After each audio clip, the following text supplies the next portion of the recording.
Numbers. Chapter 1.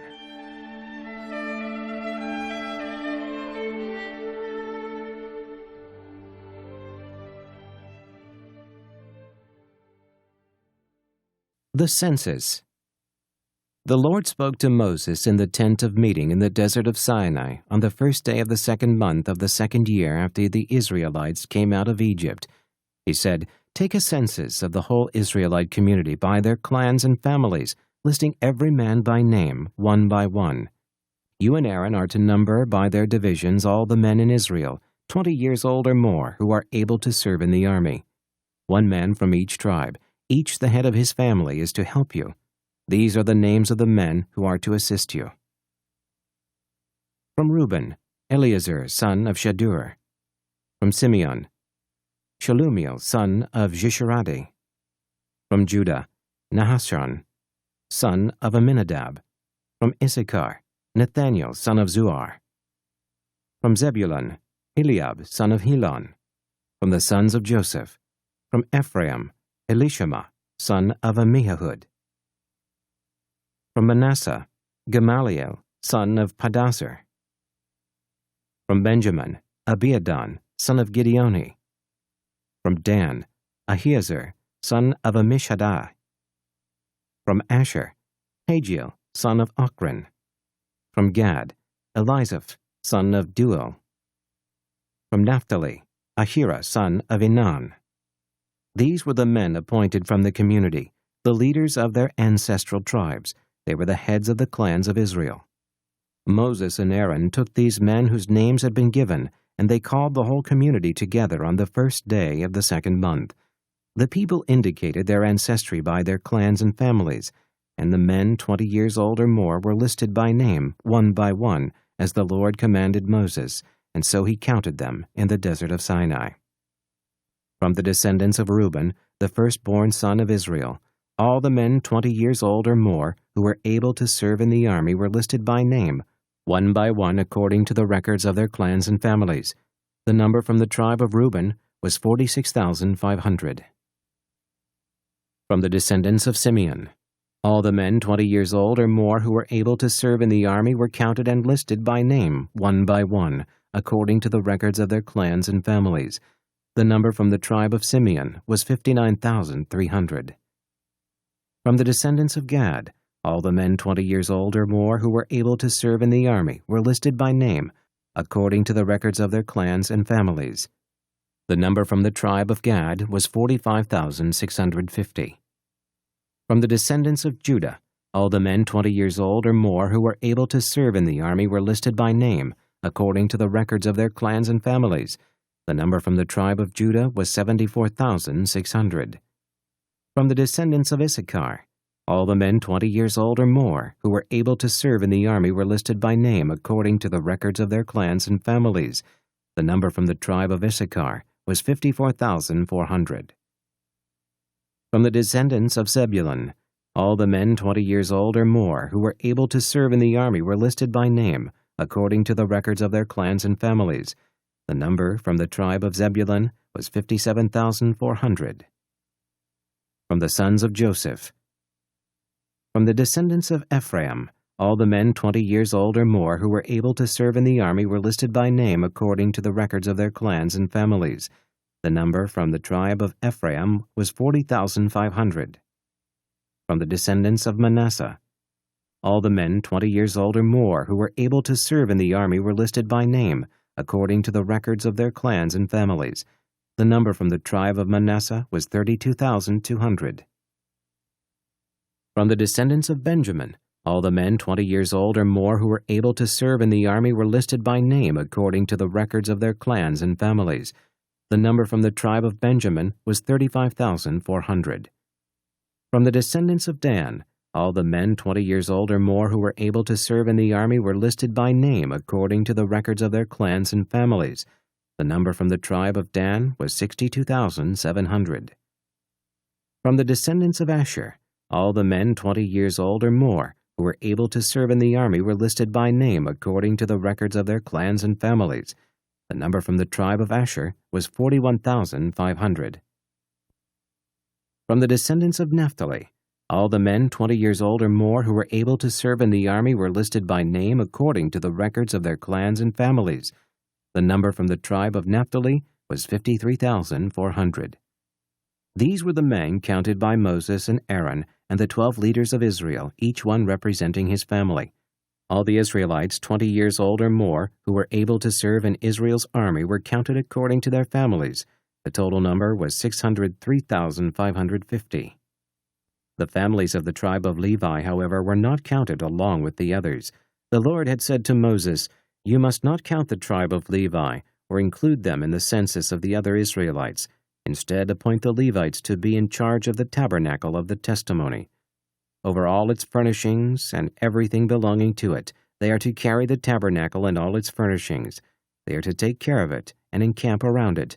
Whenever a tabernacle is to move, the Levites are to take it down, and whenever the tabernacle is to be set up, the Levites shall do it. Anyone else who goes near it shall be put to death." The Israelites are to set up their tents by divisions, each man in his own camp under his own standard.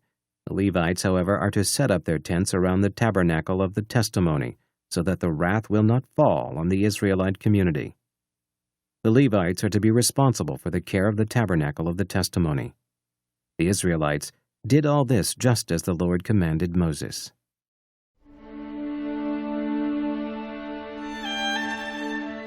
Numbers Chapter 2.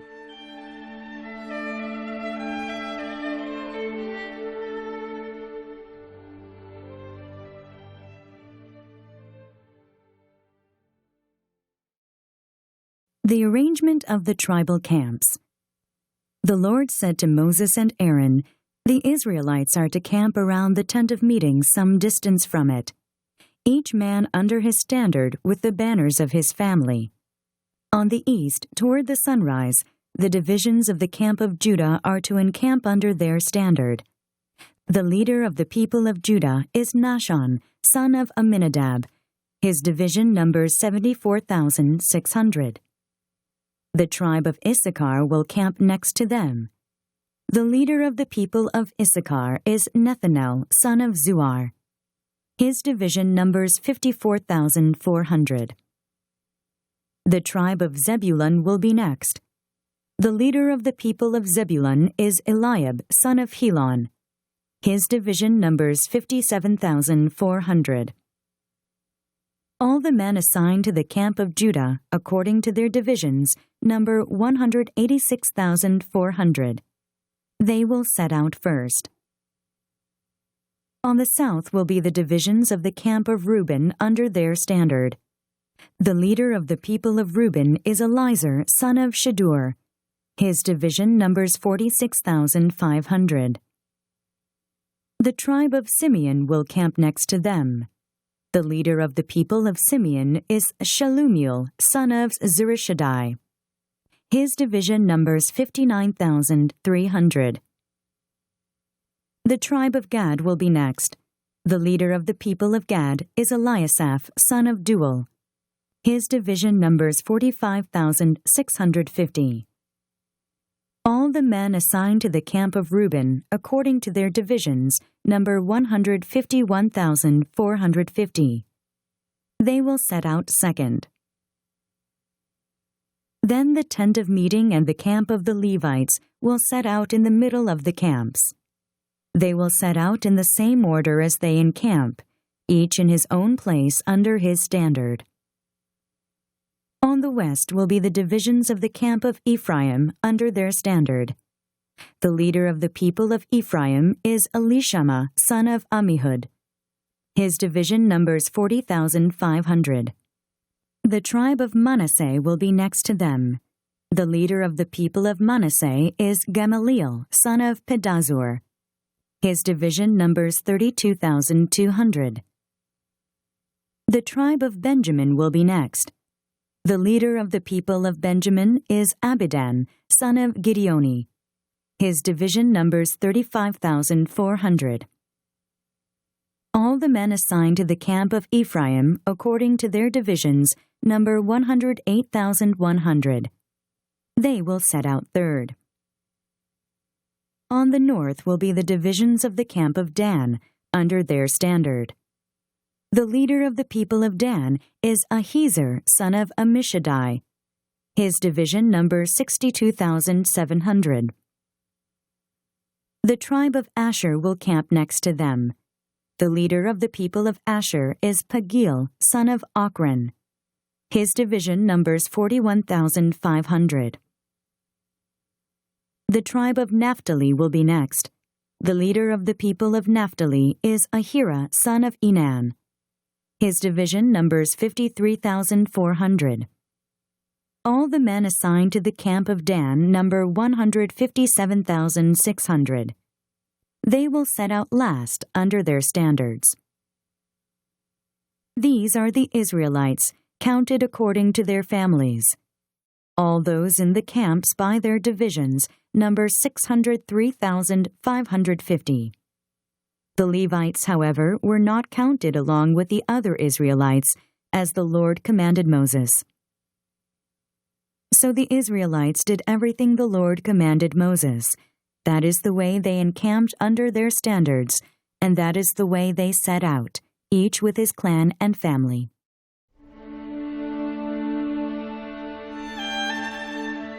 Numbers Chapter 3.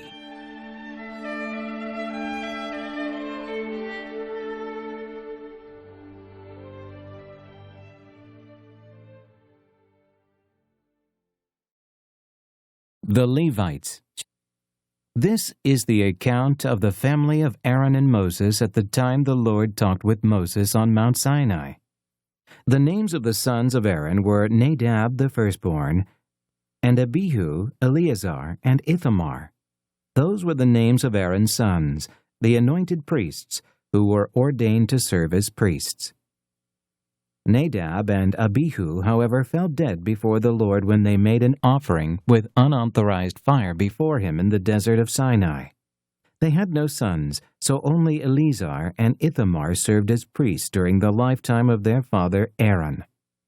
The Lord said to Moses, "Bring the tribe of Levi and present them to Aaron the priest to assist him. They are to perform duties for him and for the whole community at the tent of meeting by doing the work of the tabernacle.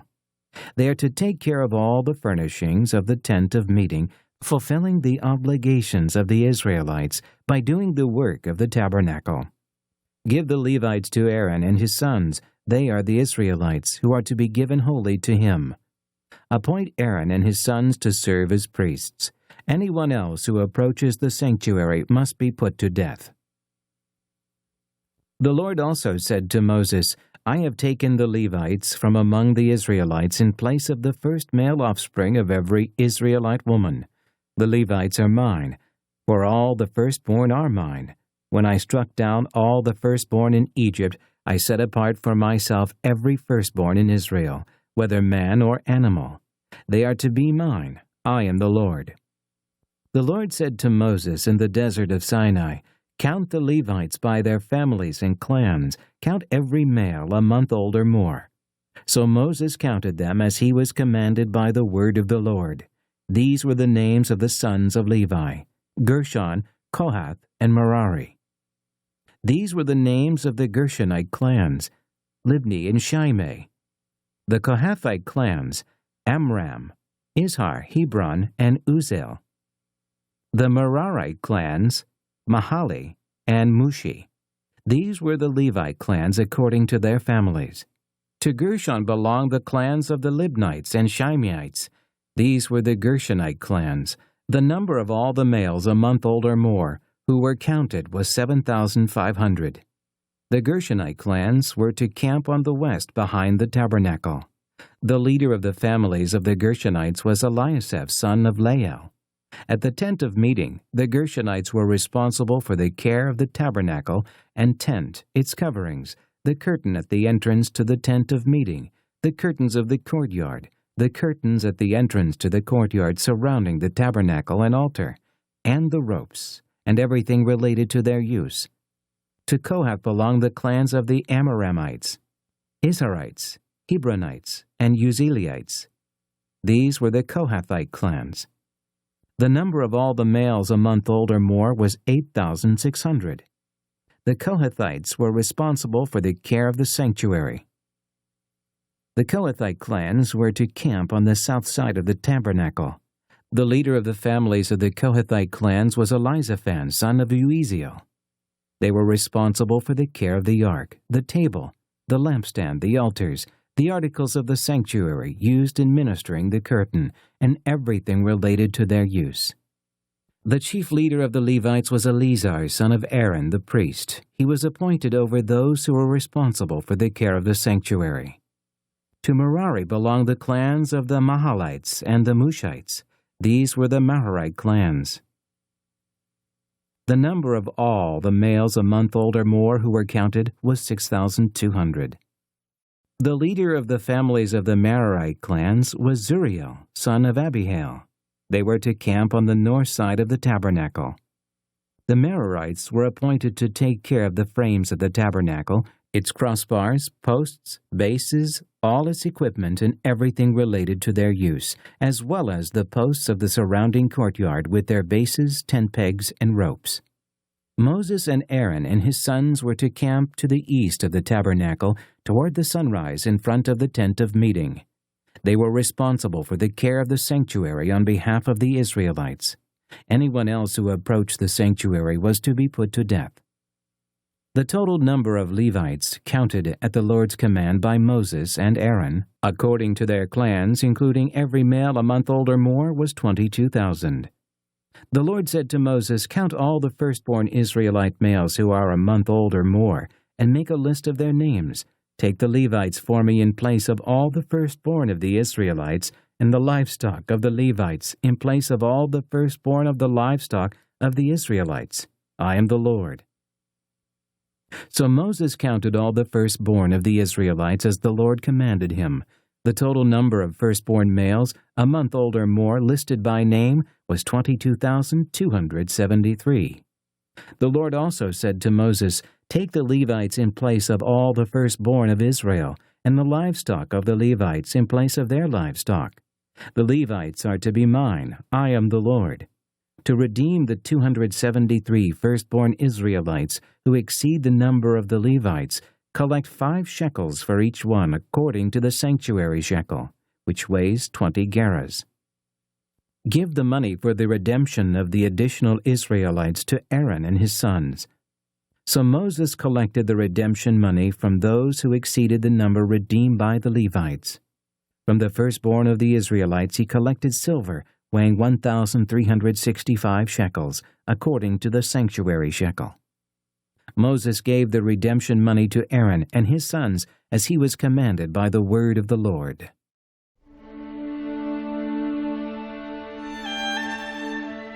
Numbers, chapter 4.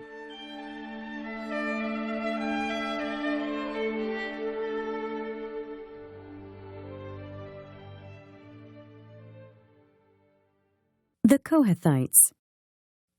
The Lord said to Moses and Aaron, "Take a census of the Kohathite branch of the Levites by their clans and families. Count all the men from 30 to 50 years of age who come to serve in the work in the tent of meeting." This is the work of the Kohathites in the tent of meeting: the care of the most holy things. When the camp is to move, Aaron and his sons are to go in and take down the shielding curtain and cover the ark of the testimony with it. Then they are to cover this with hides of sea cows, spread a cloth of solid blue over that, and put the poles in place. Over the table of the presence, they are to spread a blue cloth and put on it the plates, dishes, and bowls, and the jars for drink offerings. The bread that is continually there is to remain on it. Over these they are to spread a scarlet cloth, cover that with hides of sea cows, and put its poles in place. They are to take a blue cloth and cover the lampstand that is for light, together with its lamps, its wick trimmers and trays, and all its jars for the oil used to supply it. Then they are to wrap it and all its accessories in a covering of hides of sea cows, and put it on a carrying frame. Over the gold altar they are to spread a blue cloth, and cover that with hides of sea cows, and put its poles in place. They are to take all the articles used for ministering in the sanctuary, wrap them in a blue cloth, cover that with hides of sea cows, and put them on a carrying frame. They are to remove the ashes from the bronze altar and spread a purple cloth over it. Then they are to place on it all the utensils used for ministering at the altar, including the fire pans, meat forks, shovels, and sprinkling bowls. Over it they are to spread a covering of hides of sea cows and put its poles in place. After Aaron and his sons have finished covering the holy furnishings and all the holy articles, and when the camp is ready to move, the Kohathites are to come to do the carrying. But they must not touch the holy things, or they will die. The Kohathites are to carry those things that are in the tent of meeting. Eleazar, son of Aaron, the priest, is to have charge of the oil for the light, the fragrant incense, the regular grain offering, and the anointing oil. He is to be in charge of the entire tabernacle and everything in it, including its holy furnishings and articles. The Lord said to Moses and Aaron, "See that the Kohathite tribal clans are not cut off from the Levites, so that they may live and not die when they come near the most holy things. Do this for them. Aaron and his sons are to go into the sanctuary and assign to each man his work and what he is to carry. But the Kohathites must not go in to look at the holy things, even for a moment, or they will die." The Gershonites. The Lord said to Moses, "Take a census also of the Gershonites by their families and clans. Count all the men from 30 to 50 years of age who come to serve in the work at the tent of meeting. This is the service of the Gershonite clans as they work and carry burdens.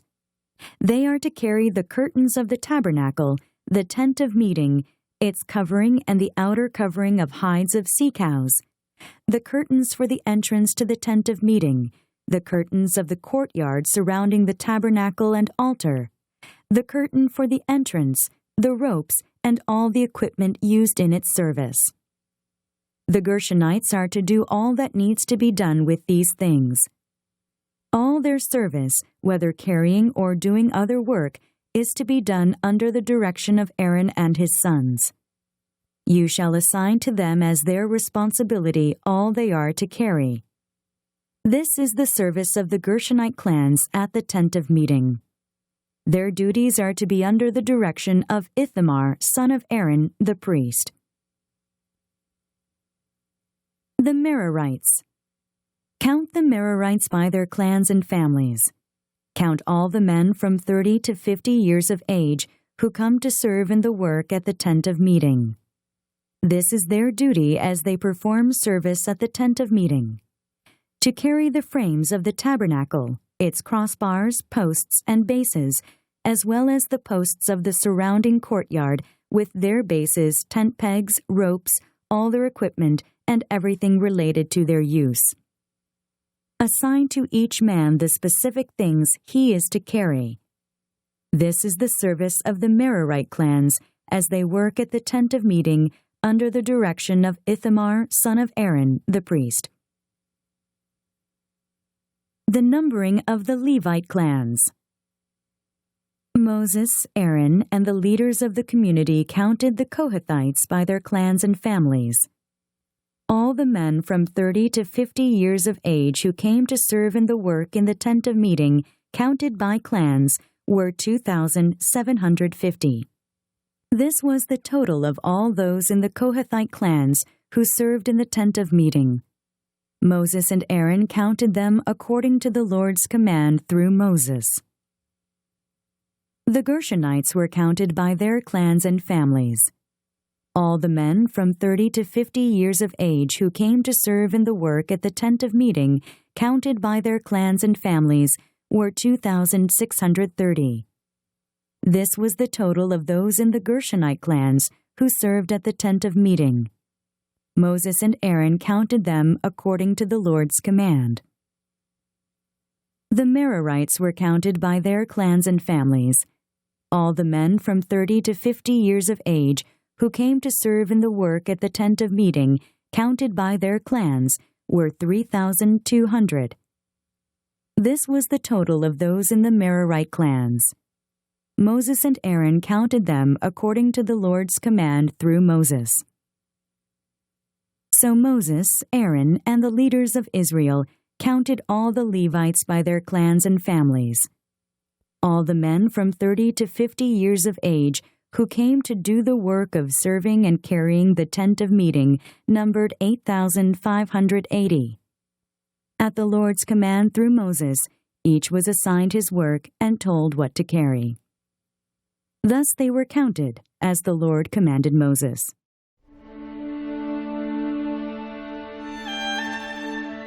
Numbers Chapter 5.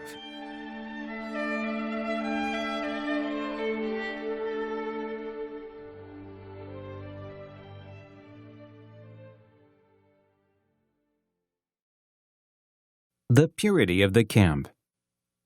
The Lord said to Moses, "Command the Israelites to send away from the camp anyone who has an infectious skin disease, or a discharge of any kind, or who is ceremonially unclean because of a dead body. Send away male and female alike. Send them outside the camp so they will not defile their camp where I dwell among them." The Israelites did this. They sent them outside the camp. They did just as the Lord had instructed Moses. Restitution for wrongs. The Lord said to Moses, "Say to the Israelites, when a man or woman wrongs another in any way, and so is unfaithful to the Lord, that person is guilty and must confess the sin he has committed. He must make full restitution for his wrong, add 1/5 to it, and give it all to the person he has wronged. But if that person has no close relative to whom restitution can be made for the wrong, the restitution belongs to the Lord and must be given to the priest, along with the ram with which atonement is made for him. All the sacred contributions the Israelites bring to a priest will belong to him. Each man's sacred gifts are his own, but what he gives to the priest will belong to the priest." The test for an unfaithful wife. Then the Lord said to Moses, "Speak to the Israelites and say to them, if a man's wife goes astray and is unfaithful to him by sleeping with another man, and this is hidden from her husband, and her impurity is undetected, since there is no witness against her, and she has not been caught in the act, and if feelings of jealousy come over her husband, and he suspects his wife and she is impure, or if he is jealous and suspects her even though she is not impure, then he is to take his wife to the priest. He must also take an offering of 1/10 of an ephah of barley flour on her behalf. He must not pour oil on it or put incense on it, because it is a grain offering for jealousy, a reminder offering to draw attention to guilt. The priest shall bring her and have her stand before the Lord. Then he shall take some holy water in a clay jar and put some dust from the tabernacle floor into the water. After the priest has had the woman stand before the Lord, he shall loosen her hair and place in her hands the reminder offering, the grain offering for jealousy, while he himself holds the bitter water that brings a curse. Then the priest shall put the woman under oath and say to her, "If no other man has slept with you, and you have not gone astray and become impure while married to your husband, may this bitter water that brings a curse not harm you. But if you have gone astray while married to your husband, and you have defiled yourself by sleeping with a man other than your husband, here the priest is to put the woman under this curse of the oath. May the Lord cause your people to curse and denounce you, when he causes your thigh to waste away and your abdomen to swell. May this water that brings a curse enter your body, so that your abdomen swells and your thigh wastes away." Then the woman is to say, "Amen, so be it." The priest is to write these curses on a scroll and then wash them off into the bitter water. He shall have the woman drink the bitter water that brings a curse, and this water will enter her and cause bitter suffering. The priest is to take from her hands the grain offering for jealousy, wave it before the Lord, and bring it to the altar. The priest is then to take a handful of the grain offering as a memorial offering and burn it on the altar. After that, he is to have the woman drink the water. If she has defiled herself and been unfaithful to her husband, then when she is made to drink the water that brings a curse, it will go into her and cause bitter suffering. Her abdomen will swell and her thigh waste away, and she will become accursed among her people. If, however, the woman has not defiled herself and is free from impurity, she will be cleared of guilt and will be able to have children. This then is the law of jealousy when a woman goes astray and defiles herself while married to her husband, or when feelings of jealousy come over a man because he suspects his wife. The priest is to have her stand before the Lord and is to apply this entire law to her. The husband will be innocent of any wrongdoing, but the woman will bear the consequences of her sin.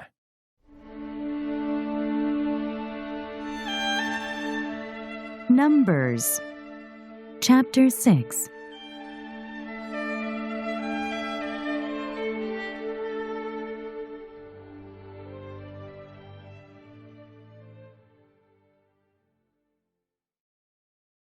The Nazirite.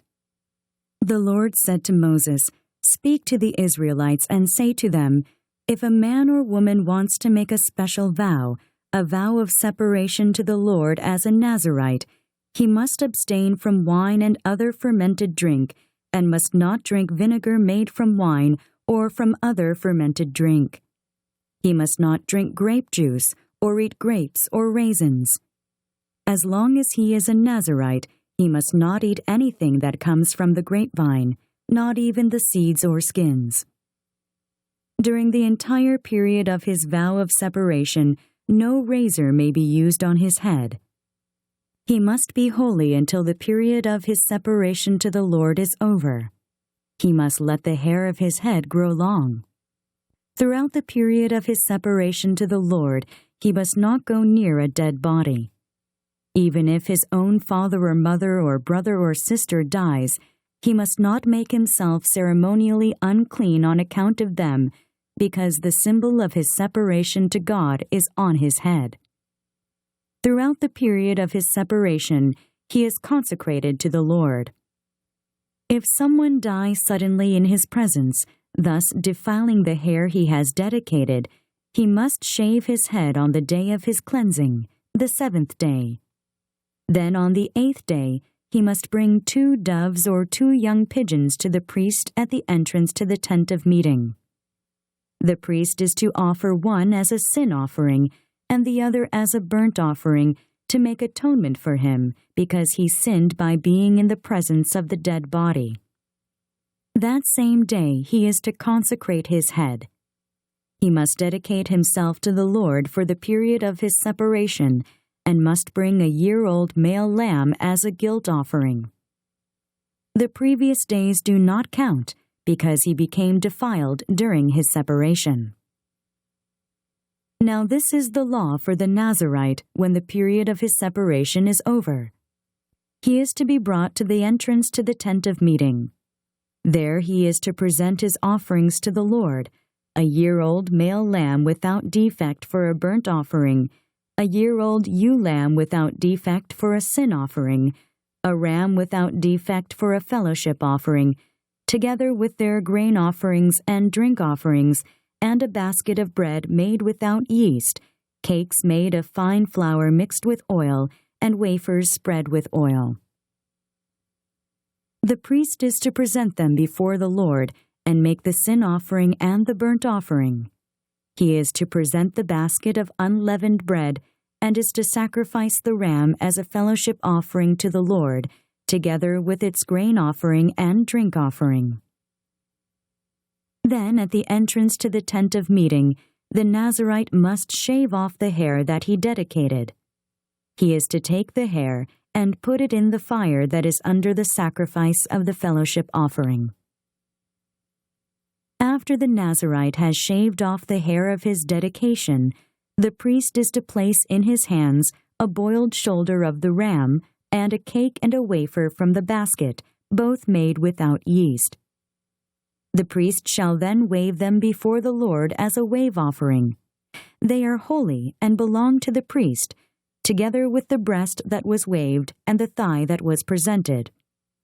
After that, the Nazirite may drink wine. This is the law of the Nazirite who vows his offering to the Lord in accordance with his separation, in addition to whatever else he can afford. He must fulfill the vow he has made according to the law of the Nazirite. The priestly blessing. The Lord said to Moses, "Tell Aaron and his sons, this is how you are to bless the Israelites. Say to them, 'The Lord bless you and keep you. The Lord make his face shine upon you and be gracious to you. The Lord turn his face toward you and give you peace.' So they will put my name on the Israelites, and I will bless them."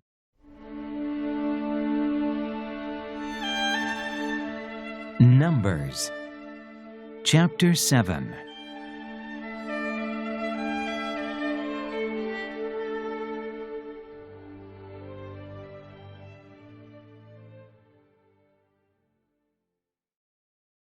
Offerings at the dedication of the tabernacle.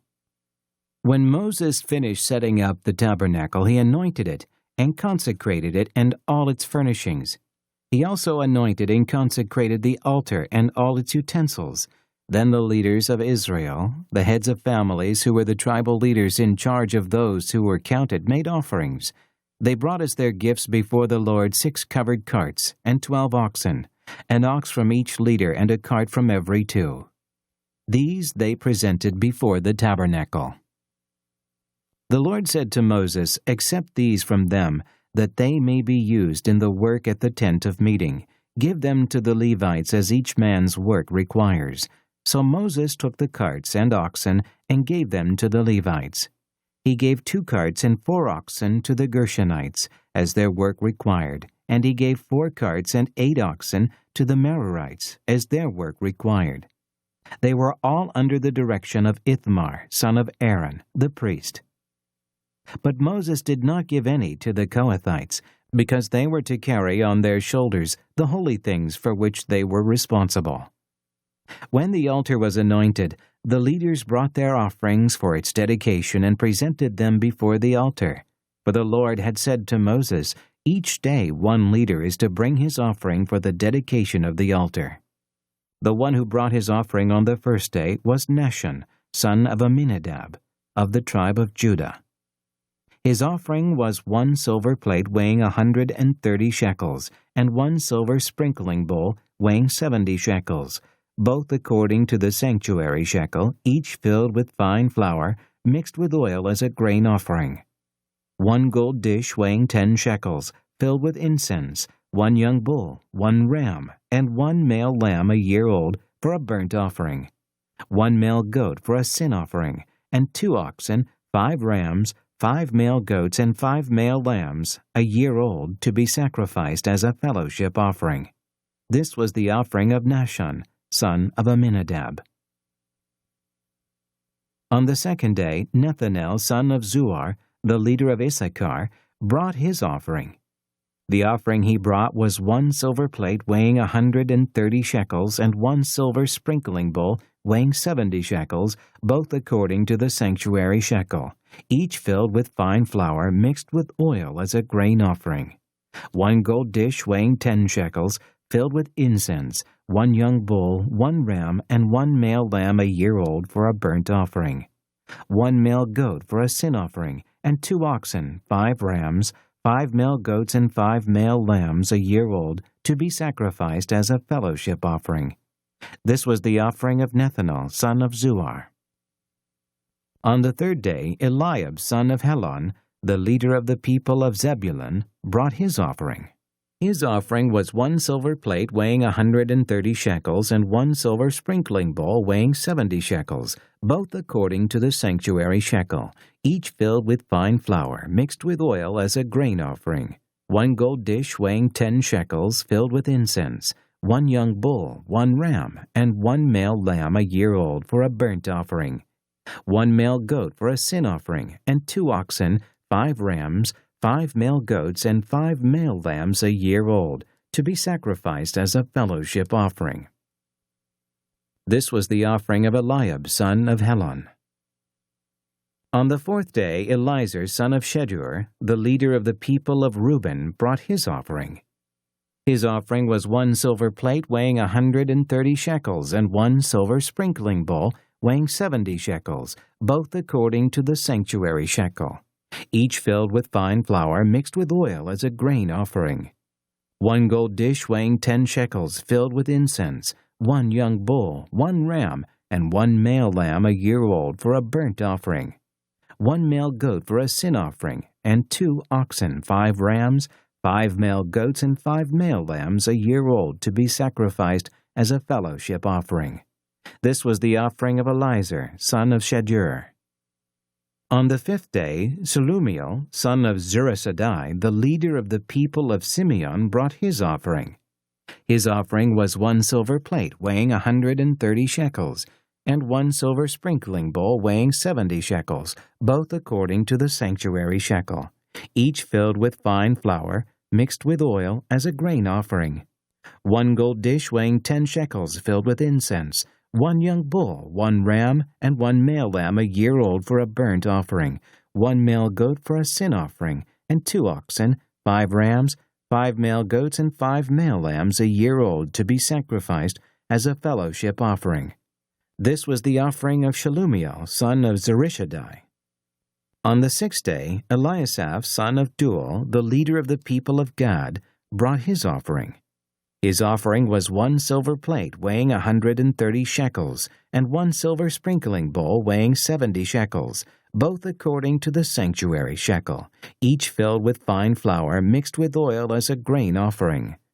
1 gold dish weighing 10 shekels filled with incense, 1 young bull, 1 ram, and 1 male lamb a year old for a burnt offering, 1 male goat for a sin offering, and 2 oxen, 5 rams, 5 male goats, and 5 male lambs a year old to be sacrificed as a fellowship offering. This was the offering of Eliasaph, son of Deuel. On the 7th day, Elishama, son of Ammihud, the leader of the people of Ephraim, brought his offering. His offering was 1 silver plate weighing 130 shekels, and 1 silver sprinkling bowl weighing 70 shekels, both according to the sanctuary shekel, each filled with fine flour mixed with oil as a grain offering, 1 gold dish weighing 10 shekels filled with incense, 1 young bull, 1 ram, and 1 male lamb a year old for a burnt offering, 1 male goat for a sin offering, and 2 oxen, 5 rams, 5 male goats, and 5 male lambs a year old to be sacrificed as a fellowship offering. This was the offering of Elishama, son of Ammihud.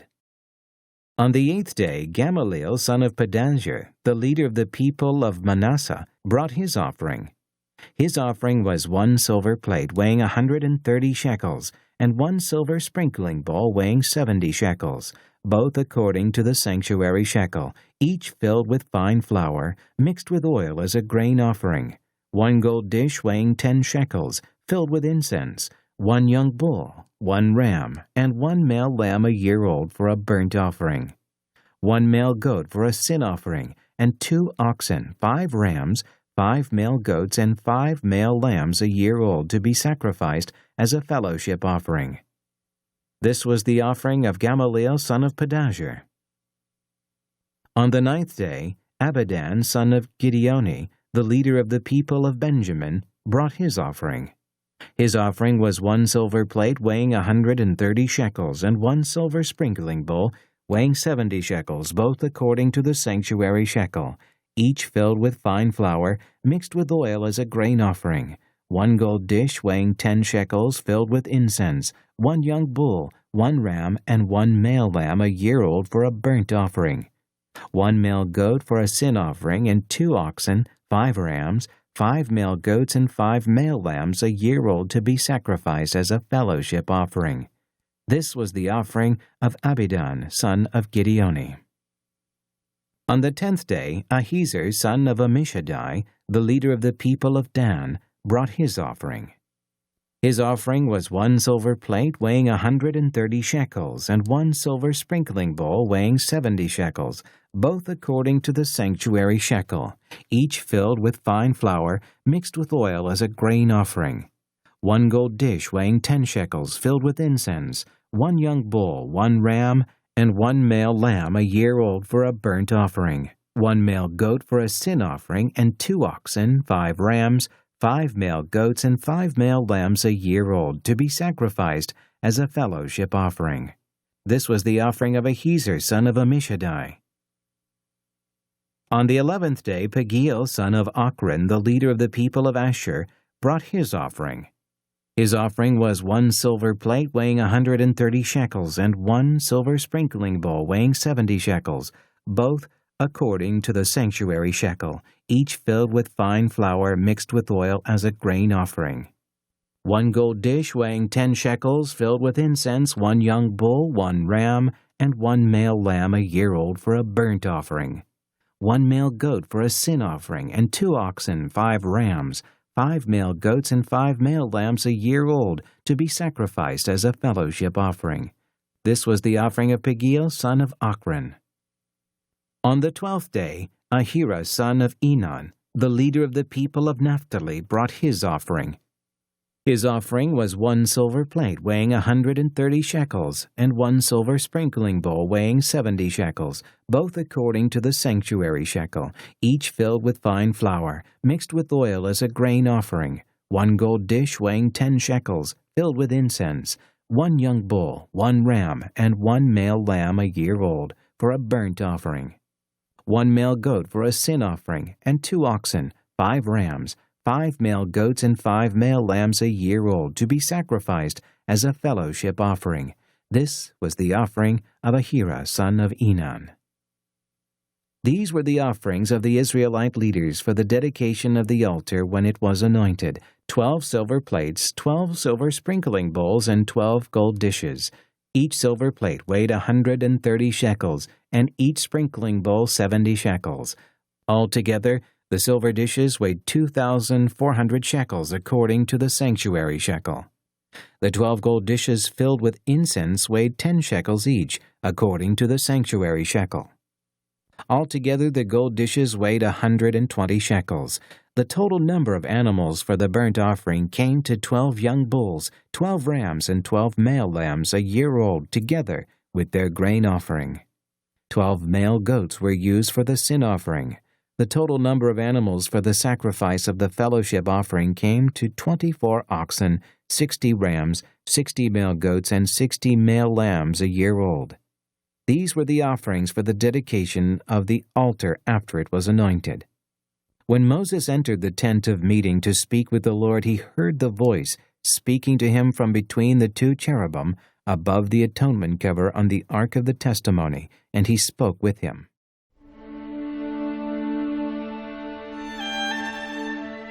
Numbers Chapter 8.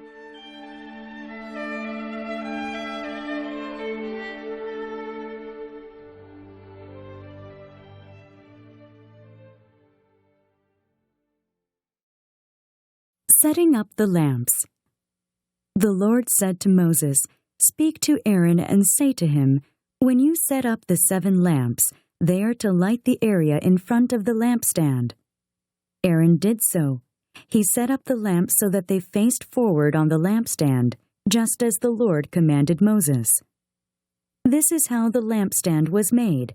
It was made of hammered gold from its base to its blossoms. The lampstand was made exactly like the pattern the Lord had shown Moses. The setting apart of the Levites. The Lord said to Moses, "Take the Levites from among the other Israelites and make them ceremonially clean. To purify them, do this: sprinkle the water of cleansing on them, then have them shave their whole bodies and wash their clothes, and so purify themselves. Have them take a young bull with its grain offering of fine flour mixed with oil. Then you are to take a second young bull for a sin offering. Bring the Levites to the front of the tent of meeting and assemble the whole Israelite community. You are to bring the Levites before the Lord, and the Israelites are to lay their hands on them. Aaron is to present the Levites before the Lord as a wave offering from the Israelites, so that they may be ready to do the work of the Lord. After the Levites lay their hands on the heads of the bulls, use the one for a sin offering to the Lord, and the other for a burnt offering, to make atonement for the Levites. Have the Levites stand in front of Aaron and his sons, and then present them as a wave offering to the Lord. In this way, you are to set the Levites apart from the other Israelites, and the Levites will be mine.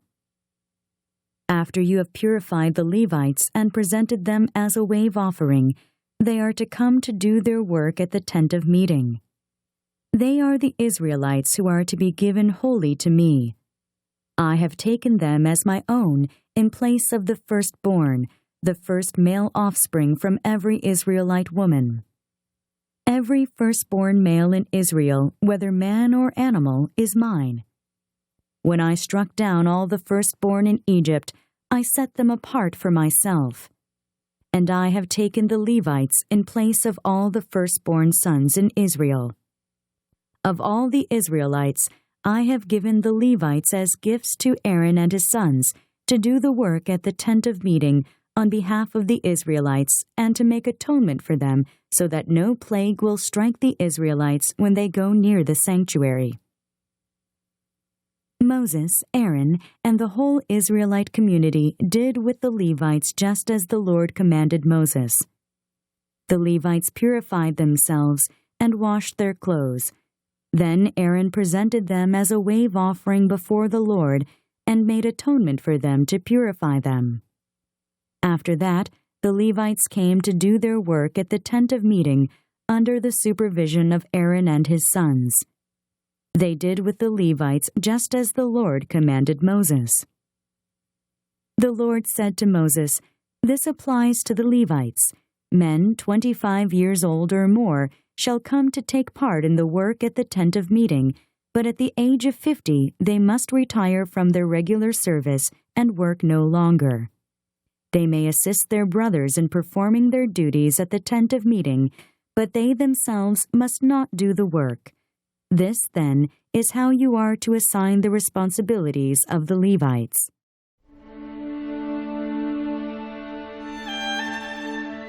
Numbers Chapter 9.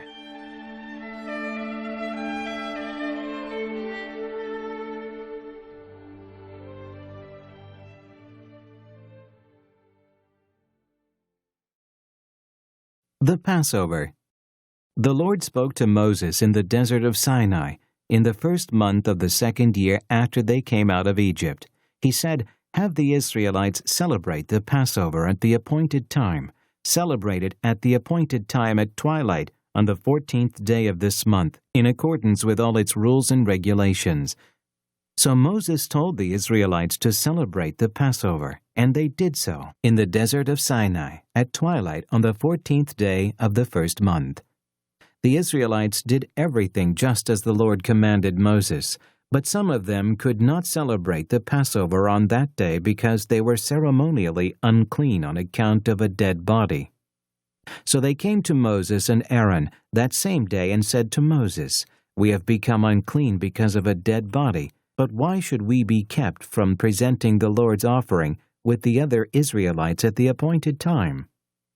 Moses answered them, "Wait until I find out what the Lord commands concerning you." Then the Lord said to Moses, "Tell the Israelites, when any of you or your descendants are unclean because of a dead body, or are away on a journey, they may still celebrate the Lord's Passover. They are to celebrate it on the 14th day of the second month at twilight. They are to eat the lamb together with unleavened bread and bitter herbs. They must not leave any of it till morning or break any of its bones. When they celebrate the Passover, they must follow all the regulations. But if a man who is ceremonially clean and not on a journey fails to celebrate the Passover, that person must be cut off from his people, because he did not present the Lord's offering at the appointed time. That man will bear the consequences of his sin. An alien living among you, who wants to celebrate the Lord's Passover must do so in accordance with its rules and regulations. You must have the same regulations for the alien and the native-born. The cloud above the tabernacle. On the day the tabernacle, the tent of the testimony, was set up, the cloud covered it.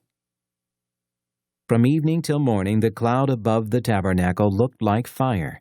That is how it continued to be. The cloud covered it, and at night it looked like fire. Whenever the cloud lifted from above the tent, the Israelites set out.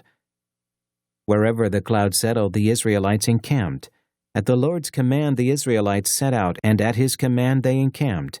As long as the cloud stayed over the tabernacle, they remained in camp. When the cloud remained over the tabernacle a long time, the Israelites obeyed the Lord's order and did not set out. Sometimes the cloud was over the tabernacle only a few days. At the Lord's command they would encamp, and then at his command they would set out. Sometimes the cloud stayed only from evening till morning, and when it lifted in the morning they set out. Whether by day or by night, whenever the cloud lifted they set out. Whether the cloud stayed over the tabernacle for 2 days or a month or a year, the Israelites would remain in camp and not set out, but when it lifted, they would set out. At the Lord's command they encamped, and at the Lord's command they set out. They obeyed the Lord's order in accordance with his command through Moses.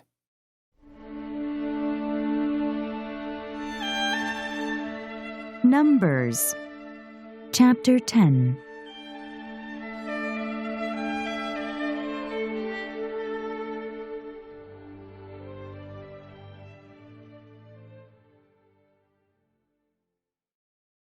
The silver trumpets. The Lord said to Moses, "Make 2 trumpets of hammered silver, and use them for calling the community together and for having the camp set out. When both are sounded, the whole community is to assemble before you at the entrance to the tent of meeting. If only one is sounded, the leaders, the heads of the clans of Israel, are to assemble before you. When a trumpet blast is sounded, the tribes camping on the east are to set out. At the sounding of a second blast, the camps on the south are to set out. The blast will be the signal for setting out. To gather the assembly, blow the trumpets, but not with the same signal. The sons of Aaron, the priests, are to blow the trumpets. This is to be a lasting ordinance for you and the generations to come. When you go into battle in your own land against an enemy who is oppressing you, sound a blast on the trumpets. Then you will be remembered by the Lord your God and rescued from your enemies. Also at your times of rejoicing, your appointed feasts and new moon festivals, you are to sound the trumpets over your burnt offerings and fellowship offerings, and they will be a memorial for you before your God. I am the Lord your God." The Israelites leave Sinai. On the 20th day of the 2nd month of the 2nd year, the cloud lifted from above the tabernacle of the testimony.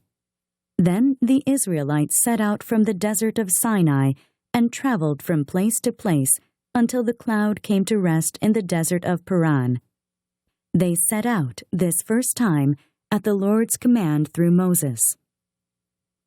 The divisions of the camp of Judah went first under their standard.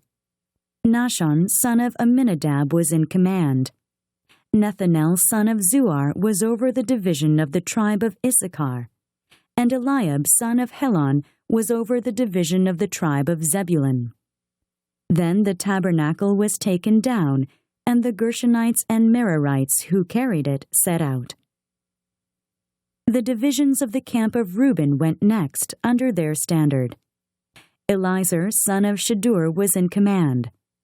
Shelumiel, son of Zurishaddai, was over the division of the tribe of Simeon, and Eliasaph, son of Deuel, was over the division of the tribe of Gad. Then the Kohathites set out, carrying the holy things. The tabernacle was to be set up before they arrived. The divisions of the camp of Ephraim went next, under their standard. Elishama son of Ammihud was in command. Gamaliel son of Pedazur was over the division of the tribe of Manasseh, and Abidan son of Gideoni was over the division of the tribe of Benjamin. Finally, as the rear guard for all the units, the divisions of the camp of Dan set out under their standard. Ahiezer son of Ammishaddai was in command. Pagiel son of Ochran was over the division of the tribe of Asher, and Ahira son of Enan was over the division of the tribe of Naphtali. This was the order of march for the Israelite divisions as they set out. Now Moses said to Hobab son of Ruel the Midianite, Moses' father-in-law, "We are setting out for the place about which the Lord said, 'I will give it to you.' Come with us, and we will treat you well, for the Lord has promised good things to Israel." He answered, "No, I will not go. I am going back to my own land and my own people." But Moses said, "Please do not leave us. You know where we should camp in the desert, and you can be our eyes. If you come with us, we will share with you whatever good things the Lord gives us." So they set out from the mountain of the Lord and traveled for 3 days. The ark of the covenant of the Lord went before them during those 3 days to find them a place to rest. The cloud of the Lord was over them by day when they set out from the camp. Whenever the ark set out, Moses said, "Rise up, O Lord. May your enemies be scattered. May your foes flee before you." Whenever it came to rest, he said, "Return, O Lord, to the countless thousands of Israel."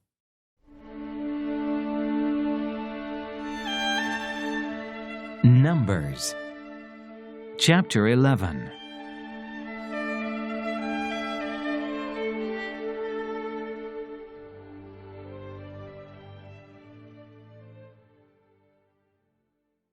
Fire from the Lord. Now the people complained about their hardships in the hearing of the Lord. And when he heard them, his anger was aroused. Then fire from the Lord burned among them and consumed some of the outskirts of the camp. When the people cried out to Moses, he prayed to the Lord, and the fire died down. So that place was called Tabernacle, because fire from the Lord had burned among them. Quail from the Lord. The rabble with them began to crave other food, and again the Israelites started wailing and said, "If only we had meat to eat. We remember the fish we ate in Egypt at no cost, also the cucumbers, melons, leeks, onions, and garlic. But now we have lost our appetite. We never see anything but this manna." The manna was like coriander seed and looked like resin. The people went around gathering it and then ground it in a hand mill or crushed it in a mortar. They cooked it in a pot or made it into cakes, and it tasted like something made with olive oil. When the dew settled on the camp at night, the manna also came down. Moses heard the people of every family wailing, each at the entrance to his tent. The Lord became exceedingly angry, and Moses was troubled. He asked the Lord, "Why have you brought this trouble on your servant? What have I done to displease you that you put the burden of all these people on me? Did I conceive all these people? Did I give them birth? Why do you tell me to carry them in my arms, as a nurse carries an infant to the land you promised on oath to their forefathers? Where can I get meat for all these people? They keep wailing to me, 'Give us meat to eat.' I cannot carry all these people by myself. The burden is too heavy for me. If this is how you are going to treat me, put me to death right now. If I have found favor in your eyes, and do not let me face my own ruin." The Lord said to Moses, "Bring me 70 of Israel's elders who are known to you as leaders and officials among the people. Have them come to the tent of meeting, that they may stand there with you.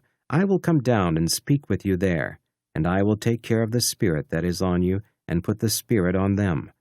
They will help you carry the burden of the people so that you will not have to carry it alone. Tell the people, 'Consecrate yourselves in preparation for tomorrow, when you will eat meat.' The Lord heard you when you wailed, 'If only we had meat to eat. We were better off in Egypt.' Now the Lord will give you meat, and you will eat it. You will not eat it for just 1 day or 2 days or 5, 10, or 20 days, but for a whole month, until it comes out of your nostrils, and you loathe it. Because you have rejected the Lord who is among you, and have wailed before him, saying, Why did we ever leave Egypt? But Moses said, Here I am among 600,000 men on foot, and you say, I will give them meat to eat for a whole month. Would they have enough if flocks and herds were slaughtered for them? Would they have enough if all the fish in the sea were caught for them? The Lord answered Moses, Is the Lord's arm too short? You will now see whether or not what I say will come true for you. So Moses went out and told the people what the Lord had said. He brought together 70 of their elders, and he had them stand around the tent. Then the Lord came down in the cloud and spoke with him, and he took of the Spirit that was on him, and put the Spirit on the 70 elders. When the Spirit rested on them, they prophesied, but they did not do so again. However, 2 men, whose names were Eldad and Medad, had remained in the camp. They were listed among the elders, but did not go out to the tent. Yet the Spirit also rested on them, and they prophesied in the camp. A young man ran and told Moses, Eldad and Medad are prophesying in the camp. Joshua, son of Nun, who had been Moses' aide since youth, spoke up and said, Moses, my lord, stop them. But Moses replied, Are you jealous for my sake? I wish that all the Lord's people were prophets, and that the Lord would put his Spirit on them. Then Moses and the elders of Israel returned to the camp. Now a wind went out from the Lord and drove quail in from the sea. It brought them down all around the camp to about 3 feet above the ground, as far as a day's walk in any direction.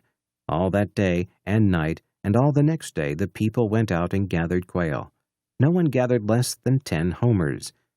Then they spread them out all around the camp. But while the meat was still between their teeth and before it could be consumed, the anger of the Lord burned against the people, and he struck them with a severe plague. Therefore the place was named Kibroth-Hattaavah, because there they buried the people who had craved other food.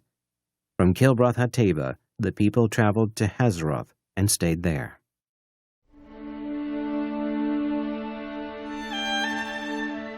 Numbers, chapter 12.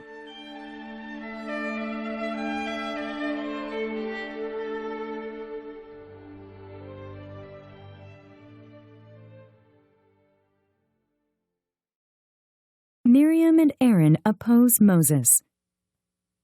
Miriam and Aaron began to talk against Moses because of his Cushite wife, for he had married a Cushite. Has the Lord spoken only through Moses? They asked. Hasn't he also spoken through us? And the Lord heard this. Now Moses was a very humble man, more humble than anyone else on the face of the earth. At once the Lord said to Moses, Aaron, and Miriam, Come out to the tent of meeting, all 3 of you. So the 3 of them came out. Then the Lord came down in a pillar of cloud. He stood at the entrance to the tent and summoned Aaron and Miriam. When both of them stepped forward, he said, Listen to my words. When a prophet of the Lord is among you, I reveal myself to him in visions. I speak to him in dreams. But this is not true of my servant Moses. He is faithful in all my house. With him I speak face to face, clearly and not in riddles. He sees the form of the Lord. Why then were you not afraid to speak against my servant Moses? The anger of the Lord burned against them, and he left them. When the cloud lifted from above the tent, there stood Miriam, leprous like snow. Aaron turned toward her and saw that she had leprosy, and he said to Moses, Please, my Lord, do not hold against us the sin we have so foolishly committed. Do not let her be like a stillborn infant coming from its mother's womb, with its flesh half eaten away. So Moses cried out to the Lord, O God, please heal her. The Lord replied to Moses, If her father had spit in her face, would she not have been in disgrace for 7 days? Confine her outside the camp for 7 days. After that she can be brought back. So Miriam was confined outside the camp for 7 days, and the people did not move on till she was brought back. After that, The people left Hazeroth and encamped in the desert of Paran.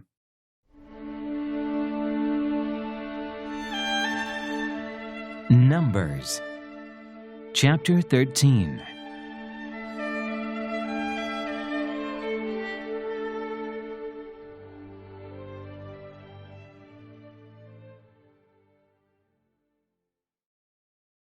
Exploring Canaan. The Lord said to Moses, "Send some men to explore the land of Canaan, which I am giving to the Israelites. From each ancestral tribe, send one of its leaders." So at the Lord's command, Moses sent them out from the desert of Paran. All of them were leaders of the Israelites. These are their names. From the tribe of Reuben, Shammua, son of Zechur. From the tribe of Simeon, Shaphat, son of Hori. From the tribe of Judah, Caleb, son of Jephunneh. From the tribe of Issachar, Igal, son of Joseph. From the tribe of Ephraim, Hoshea, son of Nun. From the tribe of Benjamin, Palti, son of Raphu. From the tribe of Zebulun, Gadiel, son of Sodi. From the tribe of Manasseh, a tribe of Joseph, Gadi, son of Susi. From the tribe of Dan, Amiel, son of Gamali. From the tribe of Asher, Sethur, son of Michael. From the tribe of Naphtali, Nabi, son of Opshi. From the tribe of Gad, Guel, son of Maki. These are the names of the men Moses sent to explore the land. Moses gave Hoshea, son of Nun, the name Joshua. When Moses sent them to explore Canaan, he said, "Go up through the Negev and on into the hill country. See what the land is like, and whether the people who live there are strong or weak, few or many. What kind of land do they live in? Is it good or bad? What kind of towns do they live in? Are they unwalled or fortified? How is the soil? Is it fertile or poor? Are there trees on it or not? Do your best to bring back some of the fruit of the land." It was the season for the first ripe grapes. So they went up and explored the land from the desert of Zin as far as Rehob, toward Labo, Hamath. They went up through the Negev and came to Hebron, where Ahiman, Shishai, and Talmai, the descendants of Anak, lived. Hebron had been built 7 years before, Zoan in Egypt. When they reached the valley of Eshcol, they cut off a branch bearing a single cluster of grapes. 2 of them carried it on a pole between them, along with some pomegranates and figs. That place was called the Valley of Eshcol, because of the cluster of grapes the Israelites cut off there. At the end of 40 days they returned from exploring the land. Report on the exploration. They came back to Moses and Aaron and the whole Israelite community at Kadesh in the desert of Paran. There they reported to them and to the whole assembly and showed them the fruit of the land. They gave Moses this account. "We went into the land to which you sent us, and it does flow with milk and honey. Here is its fruit. But the people who live there are powerful, and the cities are fortified and very large. We even saw descendants of Anak there. The Amalekites live in the Negev. The Hittites, Jebusites, and Amorites live in the hill country, and the Canaanites live near the sea and along the Jordan." Then Caleb silenced the people before Moses and said, "We should go up and take possession of the land, for we can certainly do it." But the men who had gone up with him said, "We can't attack those people. They are stronger than we are." And they spread among the Israelites a bad report about the land they had explored. They said, "The land we explored devours those living in it. All the people we saw there are of great size. We saw the Nephilim there, the descendants of Anak, come from the Nephilim. We seemed like grasshoppers in our own eyes, and we looked the same to them."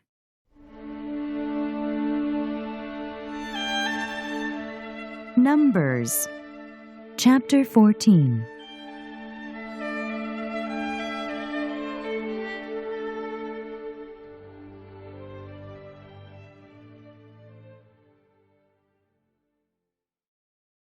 The people rebel. That night, all the people of the community raised their voices and wept aloud. All the Israelites grumbled against Moses and Aaron, and the whole assembly said to them, "If only we had died in Egypt, or in this desert! Why is the Lord bringing us to this land only to let us fall by the sword? Our wives and children will be taken as plunder. Wouldn't it be better for us to go back to Egypt?" And they said to each other, "We should choose a leader and go back to Egypt." Then Moses and Aaron fell face down in front of the whole Israelite assembly gathered there.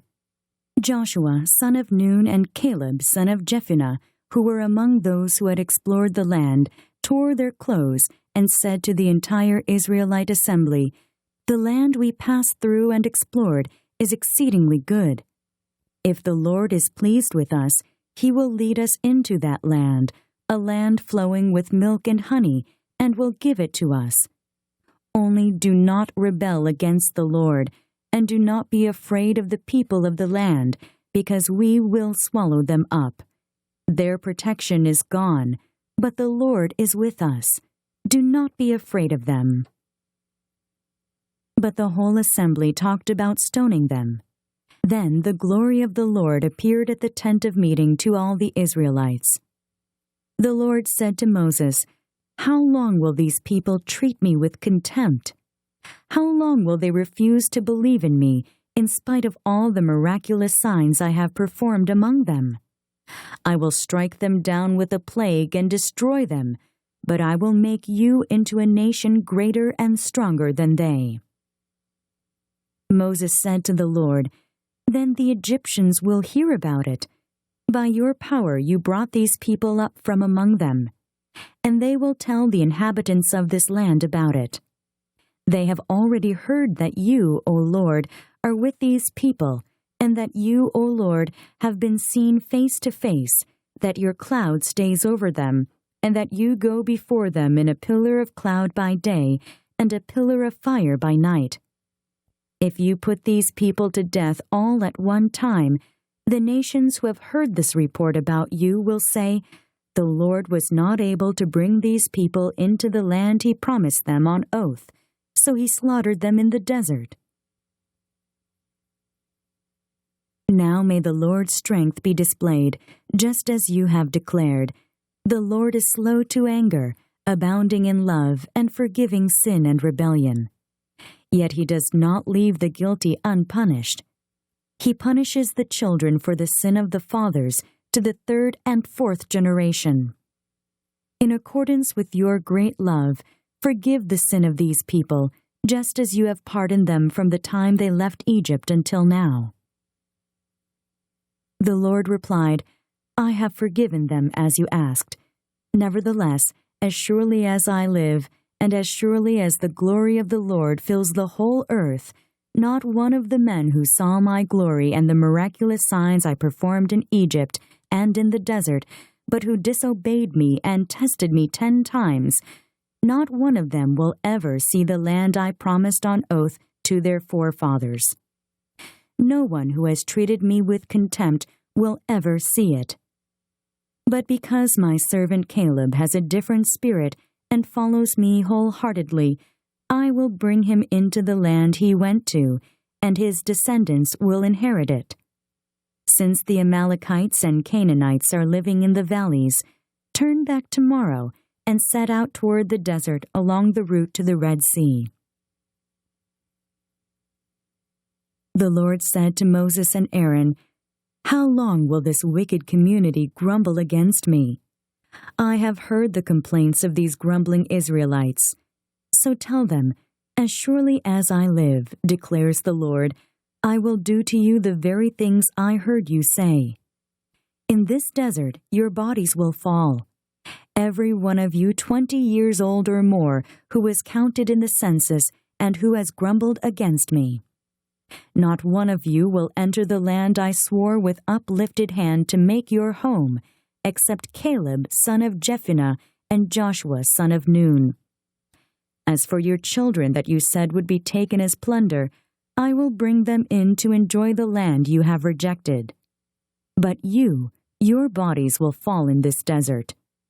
Your children will be shepherds here for 40 years, suffering for your unfaithfulness, until the last of your bodies lies in the desert. For 40 years, 1 year for each of the 40 days you explored the land, you will suffer for your sins and know what it is like to have me against you.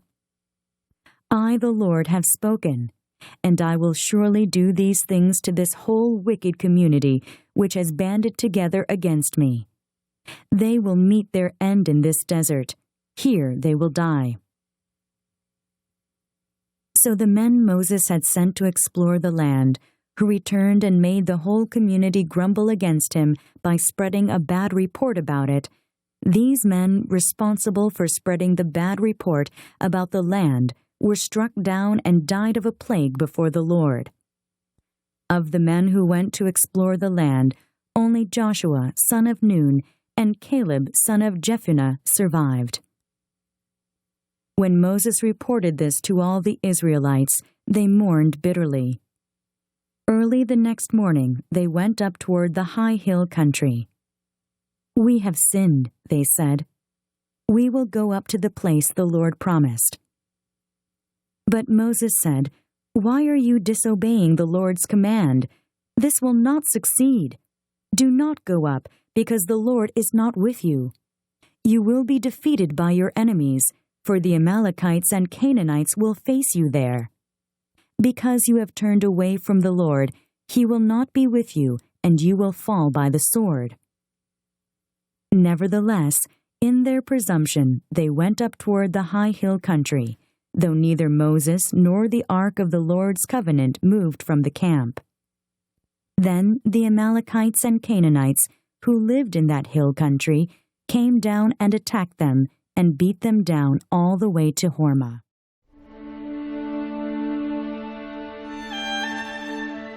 Numbers chapter 15.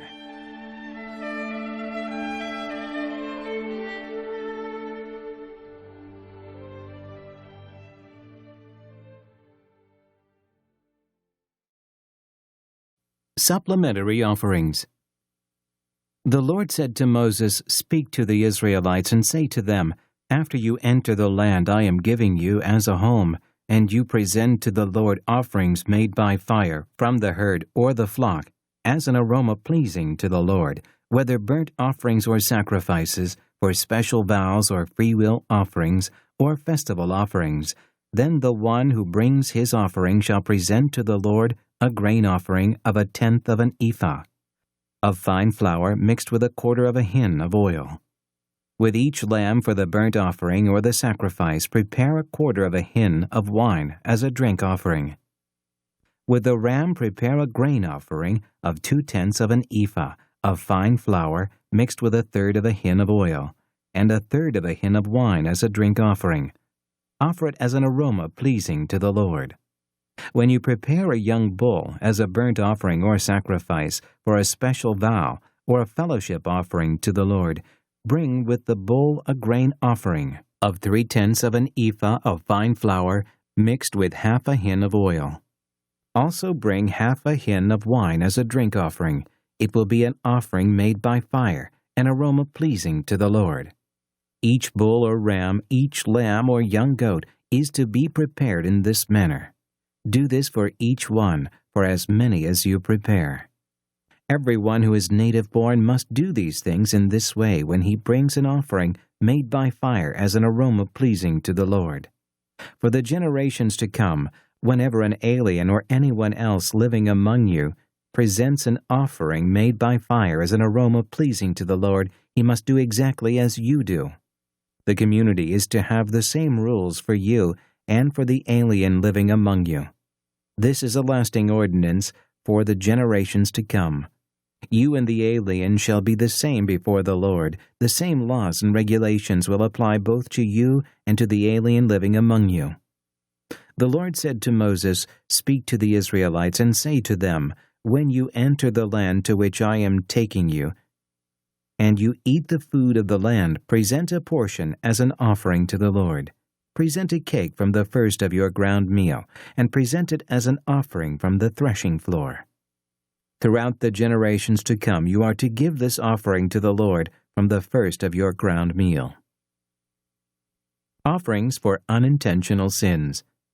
Now if you unintentionally fail to keep any of these commands the Lord gave Moses, any of the Lord's commands to you through him, from the day the Lord gave them, and continuing through the generations to come, and if this is done unintentionally without the community being aware of it, then the whole community is to offer a young bull for a burnt offering as an aroma pleasing to the Lord, along with its prescribed grain offering and drink offering, and a male goat for a sin offering. The priest is to make atonement for the whole Israelite community, and they will be forgiven, for it was not intentional, and they have brought to the Lord for their wrong an offering made by fire and a sin offering. The whole Israelite community and the aliens living among them will be forgiven, because all the people were involved in the unintentional wrong. But if just one person sins unintentionally, he must bring a year-old female goat for a sin offering. The priest is to make atonement before the Lord for the one who erred by sinning unintentionally. And when atonement has been made for him, he will be forgiven. One and the same law applies to everyone who sins unintentionally, whether he is a native-born Israelite or an alien. But anyone who sins defiantly, whether native-born or alien, blasphemes the Lord, and that person must be cut off from his people. Because he has despised the Lord's word and broken his commands, that person must surely be cut off. His guilt remains on him. The Sabbath breaker put to death. While the Israelites were in the desert, a man was found gathering wood on the Sabbath day. Those who found him gathering wood brought him to Moses and Aaron and the whole assembly, and they kept him in custody because it was not clear what should be done to him.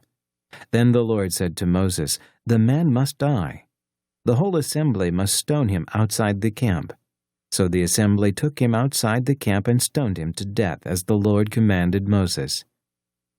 Tassels on garments. The Lord said to Moses, "Speak to the Israelites and say to them, throughout the generations to come you are to make tassels on the corners of your garments, with a blue cord on each tassel. You will have these tassels to look at, and so you will remember all the commands of the Lord, that you may obey them, and not prostitute yourself by going after the lusts of your own heart and eyes. Then you will remember to obey all my commands, and will be consecrated to your God. I am the Lord your God who brought you out of Egypt to be your God. I am the Lord your God."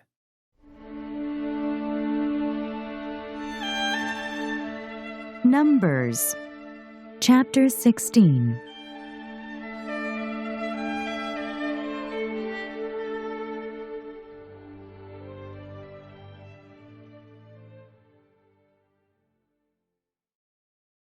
Korah, Dathan, and Abiram.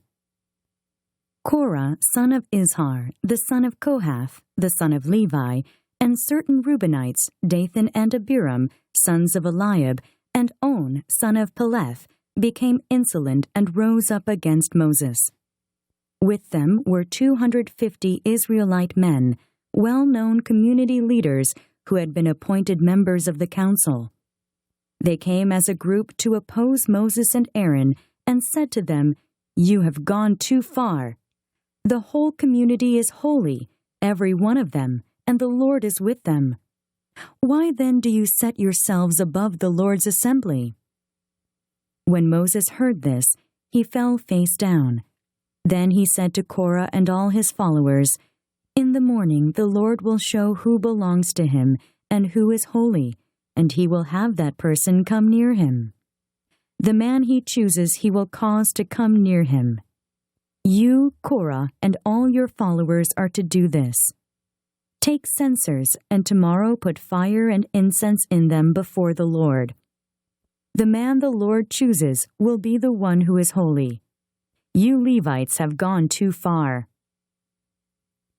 Moses also said to Korah, "Now listen, you Levites. Isn't it enough for you that the God of Israel has separated you from the rest of the Israelite community and brought you near himself to do the work at the Lord's tabernacle and to stand before the community and minister to them. He has brought you and all your fellow Levites near himself, but now you are trying to get the priesthood too. It is against the Lord that you and all your followers have banded together. Who is Aaron that you should grumble against him?" Then Moses summoned Dathan and Abiram, the sons of Eliab. But they said, "We will not come. Isn't it enough that you have brought us up out of a land flowering with milk and honey to kill us in the desert? And now you also want to lord it over us? Moreover, you haven't brought us into a land flowing with milk and honey, or given us an inheritance of fields and vineyards. Will you gouge out the eyes of these men? No, we will not come." Then Moses became very angry and said to the Lord, "Do not accept their offering. I have not taken so much as a donkey from them, nor have I wronged any of them." Moses said to Korah, "You and all your followers are to appear before the Lord tomorrow, you and they and Aaron. Each man is to take his censer and put incense in it, 250 censers in all, and present it before the Lord. You and Aaron are to present your censers also." So each man took his censer, put fire and incense in it, and stood with Moses and Aaron at the entrance to the tent of meeting. When Korah had gathered all his followers in opposition to them at the entrance to the tent of meeting, the glory of the Lord appeared to the entire assembly. The Lord said to Moses and Aaron, "Separate yourselves from this assembly, so I can put an end to them at once." But Moses and Aaron fell face down and cried out, "O God, God of the spirits of all mankind, will you be angry with the entire assembly when only one man sins?"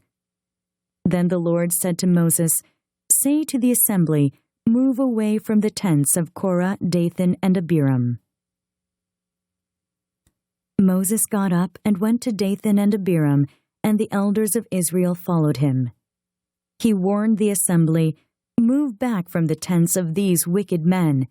Do not touch anything belonging to them, or you will be swept away because of all their sins." So they moved away from the tents of Korah, Dathan, and Abiram. Dathan and Abiram had come out and were standing with their wives, children, and little ones at the entrances to their tents. Then Moses said, "This is how you will know that the Lord has sent me to do all these things, and that it was not my idea. If these men die a natural death and experience only what usually happens to men, then the Lord has not sent me. But if the Lord brings about something totally new, and the earth opens its mouth and swallows them, with everything that belongs to them, and they go down alive into the grave, then you will know that these men have treated the Lord with contempt." As soon as he finished saying all this, the ground under them split apart, and the earth opened its mouth and swallowed them, with their households and all Korah's men and all their possessions.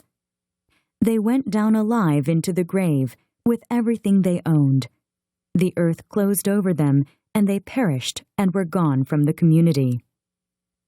At their cries, all the Israelites around them fled, shouting, "The earth is going to swallow us too." And fire came out from the Lord and consumed the 250 men who were offering the incense.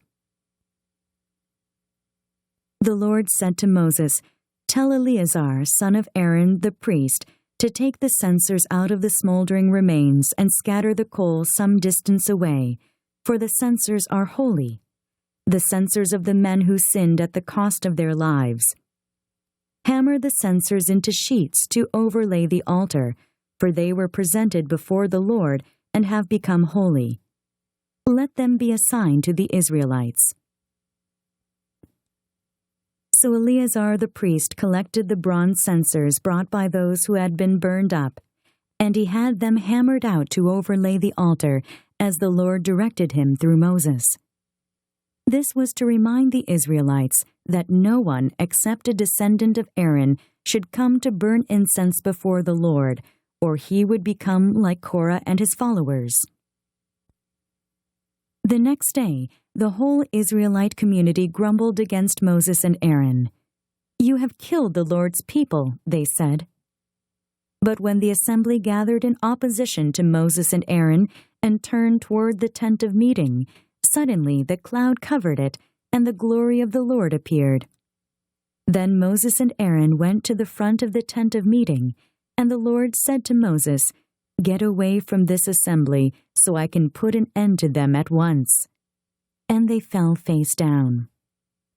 Then Moses said to Aaron, "Take your censer and put incense in it, along with fire from the altar, and hurry to the assembly to make atonement for them. Wrath has come out from the Lord. The plague has started." So Aaron did as Moses said, and ran into the midst of the assembly.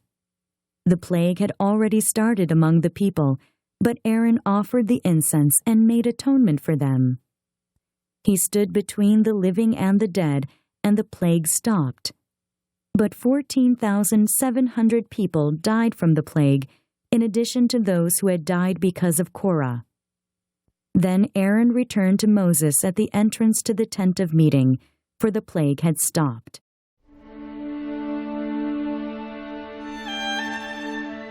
Numbers chapter 17.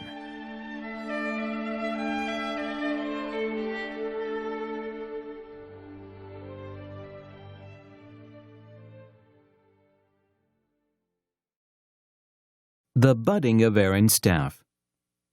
The Lord said to Moses, "Speak to the Israelites and get 12 staffs from them, one from the leader of each of their ancestral tribes. Write the name of each man on his staff. On the staff of Levi, write Aaron's name, for there must be one staff for the head of each ancestral tribe. Place them in the tent of meeting in front of the testimony, where I meet with you. The staff belonging to the man I choose will sprout, and I will rid myself of this constant grumbling against you by the Israelites." So Moses spoke to the Israelites, and their leaders gave him 12 staffs, one for the leader of each of their ancestral tribes, and Aaron's staff was among them. Moses placed the staffs before the Lord in the tent of the testimony. The next day Moses entered the tent of the testimony and saw that Aaron's staff, which represented the house of Levi, had not only sprouted, but had budded, blossomed, and produced almonds. Then Moses brought out all the staffs from the Lord's presence to all the Israelites. They looked at them, and each man took his own staff. The Lord said to Moses, "Put back Aaron's staff in front of the testimony to be kept as a sign to the rebellious.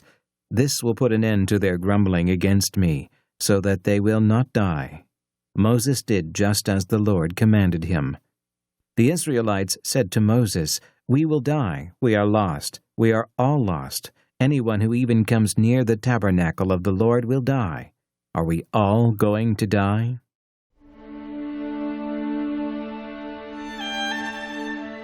Numbers chapter 18.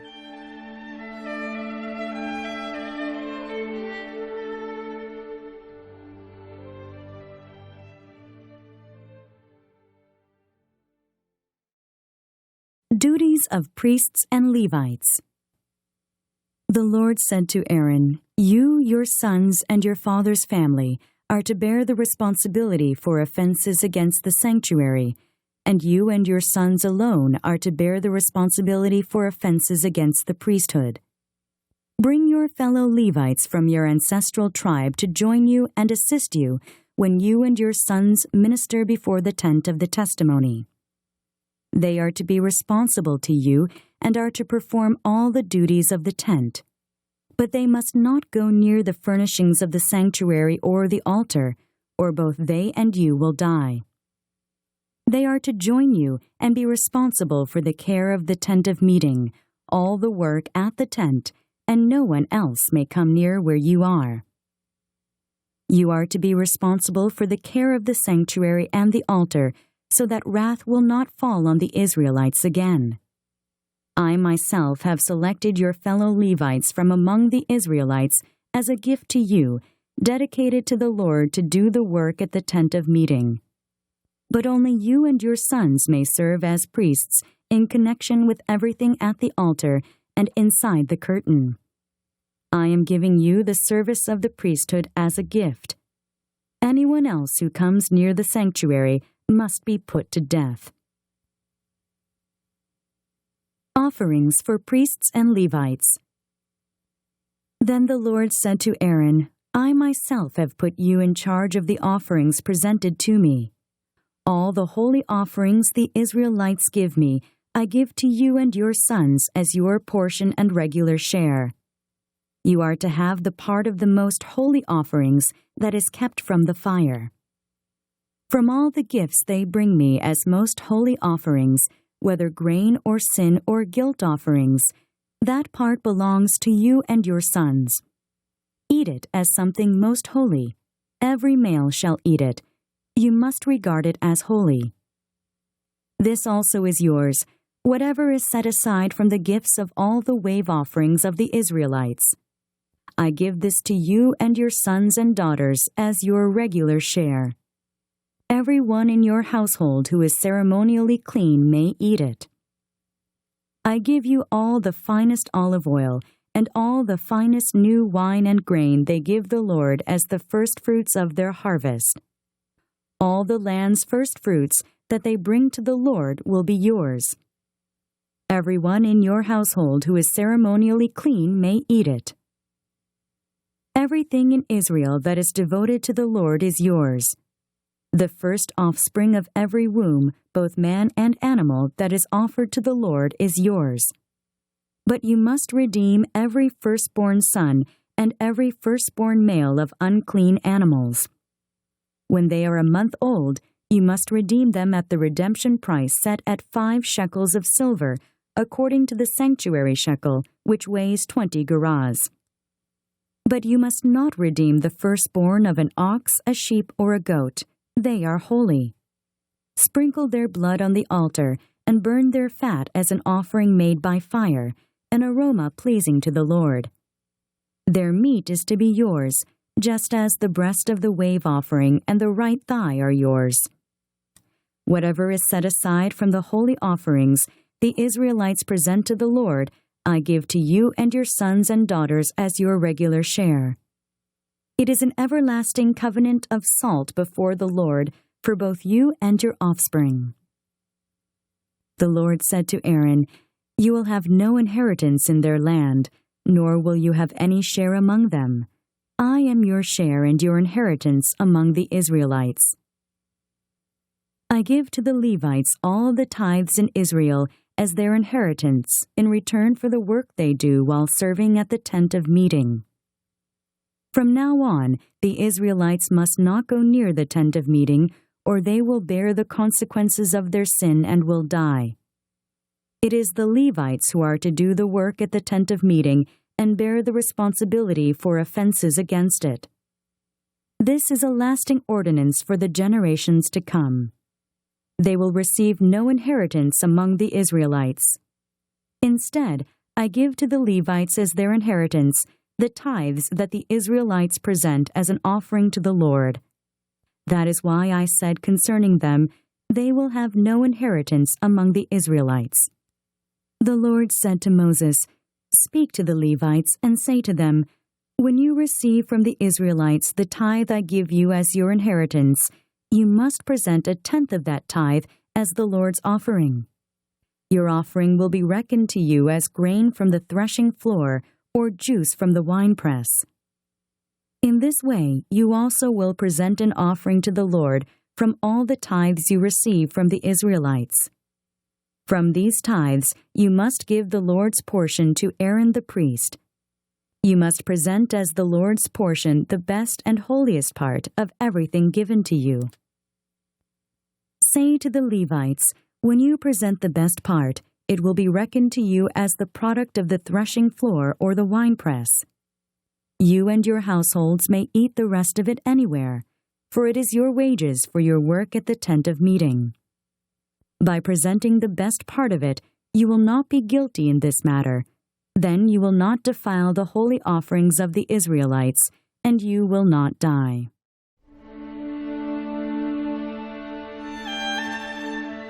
Numbers Chapter 19.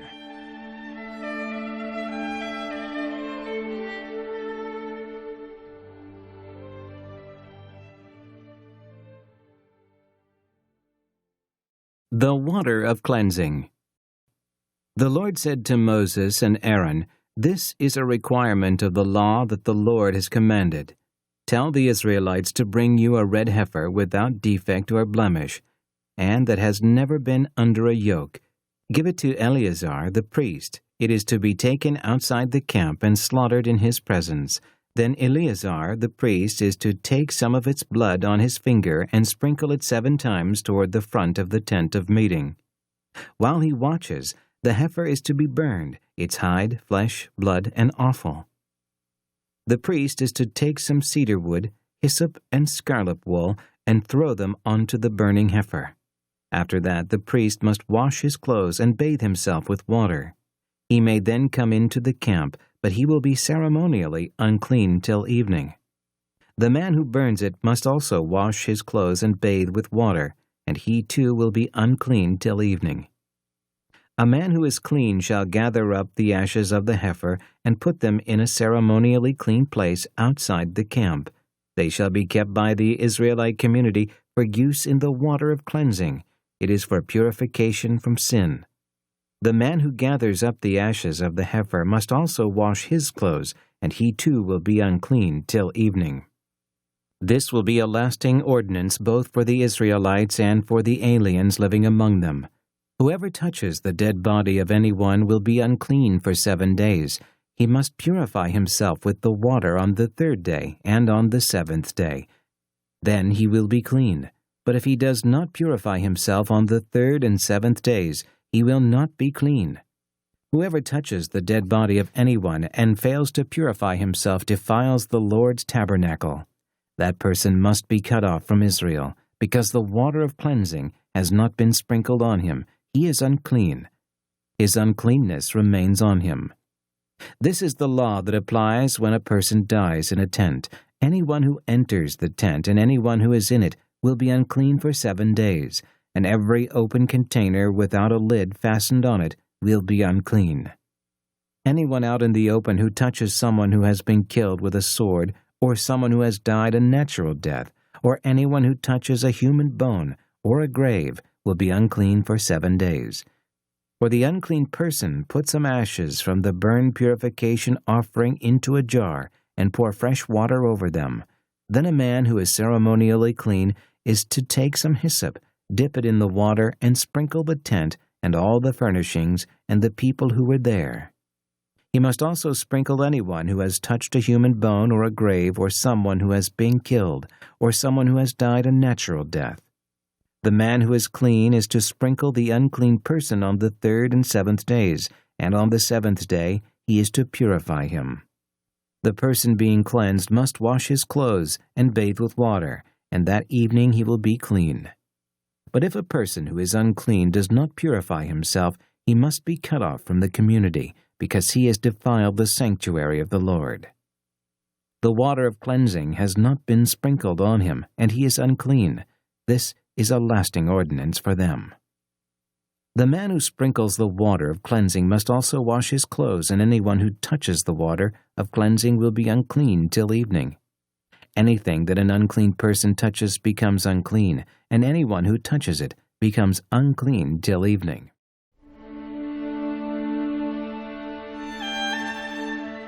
Numbers Chapter 20.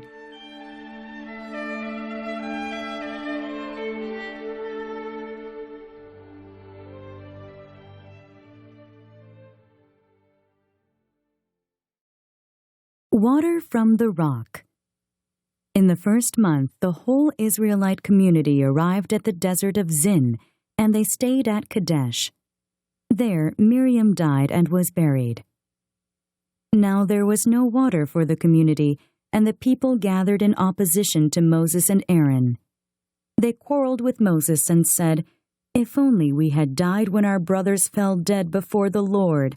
Why did you bring the Lord's community into this desert, that we and our livestock should die here? Why did you bring us up out of Egypt to this terrible place? It has no grain or figs, grapevines or pomegranates, and there is no water to drink. Moses and Aaron went from the assembly to the entrance to the tent of meeting and fell face down, and the glory of the Lord appeared to them. The Lord said to Moses, "Take the staff, and you and your brother Aaron gather the assembly together. Speak to that rock before their eyes, and it will pour out its water. You will bring water out of the rock for the community so they and their livestock can drink." So Moses took the staff from the Lord's presence, just as he commanded him. He and Aaron gathered the assembly together in front of the rock, and Moses said to them, "Listen, you rebels, must we bring you water out of this rock?" Then Moses raised his arm and struck the rock twice with his staff. Water gushed out, and the community and their livestock drank.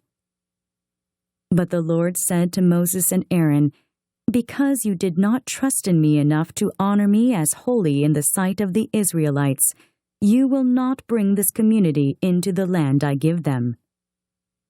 These were the waters of Meribah, where the Israelites quarreled with the Lord, and where he showed himself holy among them. Edom denies Israel passage. Moses sent messengers from Kadesh to the king of Edom, saying, "This is what your brother Israel says. You know about all the hardships that have come upon us. Our forefathers went down into Egypt, and we lived there many years. The Egyptians mistreated us and our fathers, but when we cried out to the Lord, he heard our cry and sent an angel and brought us out of Egypt. Now we are here at Kadesh, a town on the edge of your territory. Please let us pass through your country. We will not go through any field or vineyard or drink water from any well. We will travel along the king's highway and not turn to the right or to the left until we have passed through your territory." But Edom answered, "You may not pass through here. If you try, we will march out and attack you with the sword." The Israelites replied, "We will go along the main road, and if we or our livestock drink any of your water, we will pay for it. We only want to pass through on foot, nothing else." Again they answered, "You may not pass through." Then Edom came out against them with a large and powerful army. Since Edom refused to let them go through their territory, Israel turned away from them. The death of Aaron. The whole Israelite community set out from Kadesh and came to Mount Hor. At Mount Hor, near the border of Edom, the Lord said to Moses and Aaron, "Aaron will be gathered to his people. He will not enter the land I give the Israelites, because both of you rebelled against my command at the waters of Meribah. Get Aaron and his son Eleazar and take them up Mount Hor. Remove Aaron's garments and put them on his son Eleazar, for Aaron will be gathered to his people. He will die there." Moses did as the Lord commanded. They went up Mount Hor in the sight of the whole community. Moses removed Aaron's garments and put them on his son Eleazar. And Aaron died there on top of the mountain. Then Moses and Eleazar came down from the mountain, and when the whole community learned that Aaron had died, the entire house of Israel mourned for him 30 days.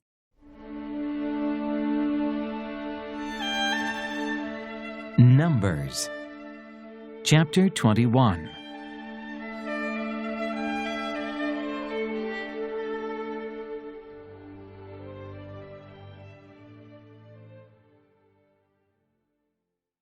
Arad destroyed. When the Canaanite king of Arad, who lived in the Negev, heard that Israel was coming along the road to Atharim, he attacked the Israelites and captured some of them. Then Israel made this vow to the Lord: "If you will deliver these people into our hands, we will totally destroy their cities. The Lord listened to Israel's plea and gave the Canaanites over to them. They completely destroyed them and their towns, so the place was named Hormah. The bronze snake. They traveled from Mount Hor along the route to the Red Sea, to go around Edom. But the people grew impatient on the way. They spoke against God and against Moses and said, "Why have you brought us up out of Egypt to die in the desert? There is no bread, there is no water, and we detest this miserable food." Then the Lord sent venomous snakes among them. They bit the people, and many Israelites died. The people came to Moses and said, "We sinned when we spoke against the Lord and against you. Pray that the Lord will take the snakes away from us." So Moses prayed for the people. The Lord said to Moses, "Make a snake and put it up on a pole. Anyone who is bitten can look at it and live." So Moses made a bronze snake and put it up on the pole. And when anyone was bitten by a snake and looked at the bronze snake, he lived. The journey to Moab.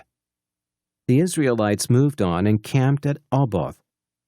Then they set out from Oboth and camped in Abarim, in the desert that faces Moab toward the sunrise. From there they moved on and camped in the Zered Valley.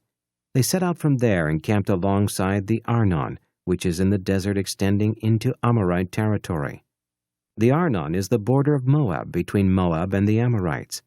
That is why the Book of Wars of the Lord says, "Wahib in Supah, and the ravines, the Arnon, and the slopes of ravines that lead to the site of Ar, and lie along the border of Moab. From there they continued to Beer, the well where the Lord said to Moses, 'Gather the people together, and I will give them water.'" Then Israel sang this song: "Spring up, O well, sing about it, about the well that the princes dug, that the nobles of the people sank, the nobles with scepters and staffs." Then they went from the desert to Mattanah, from Mattanah to Nahaliel, from Nahaliel to Bamoth, and from Bamoth to the valley in Moab, where the top of Pisgah overlooks the wasteland. Defeat of Sihon and Og. Israel sent messengers to say to Sihon, king of the Amorites, "Let us pass through your country. We will not turn aside into any field or vineyard or drink water from any well. We will travel along the king's highway until we have passed through your territory." But Sihon would not let Israel pass through his territory. He mustered his entire army and marched out to the desert against Israel. When he reached Jahaz, he fought with Israel. Israel, however, put him to the sword and took over his land from the Arnon to the Jabbok, but only as far as the Ammonites, because their border was fortified. Israel captured all the cities of the Amorites and occupied them, including Heshbon and all its surrounding settlements. Heshbon was the city of Sihon, king of the Amorites, who had fought against the former king of Moab and had taken from him all his land as far as the Arnon. That is why the poets say, "Come to Heshbon, and let it be rebuilt. Let Sihon's city be restored." Fire went out from Heshbon, a blaze from the city of Sihon. It consumed Ar of Moab, the citizens of Arnon's heights. Woe to you, O Moab! You are destroyed, O people of Chemosh. He has given up his sons as fugitives and daughters as captives to Sihon king of the Amorites. But we have overthrown them. Heshbon is destroyed all the way to Dibon. We have demolished them as far as Nophah, which extends to Medeba. So Israel settled in the land of the Amorites. After Moses had sent spies to Jazer, the Israelites captured its surrounding settlements and drove out the Amorites who were there. Then they turned and went up along the road to Bashan, and Og, king of Bashan, and his whole army marched out to meet them in battle at Edrei. The Lord said to Moses, "Do not be afraid of him, for I have handed him over to you with his whole army and his land. Do to him what you did to Sihon, king of the Amorites, who reigned in Heshbon." So they struck him down, together with his sons and his whole army, leaving them no survivors, and they took possession of his land.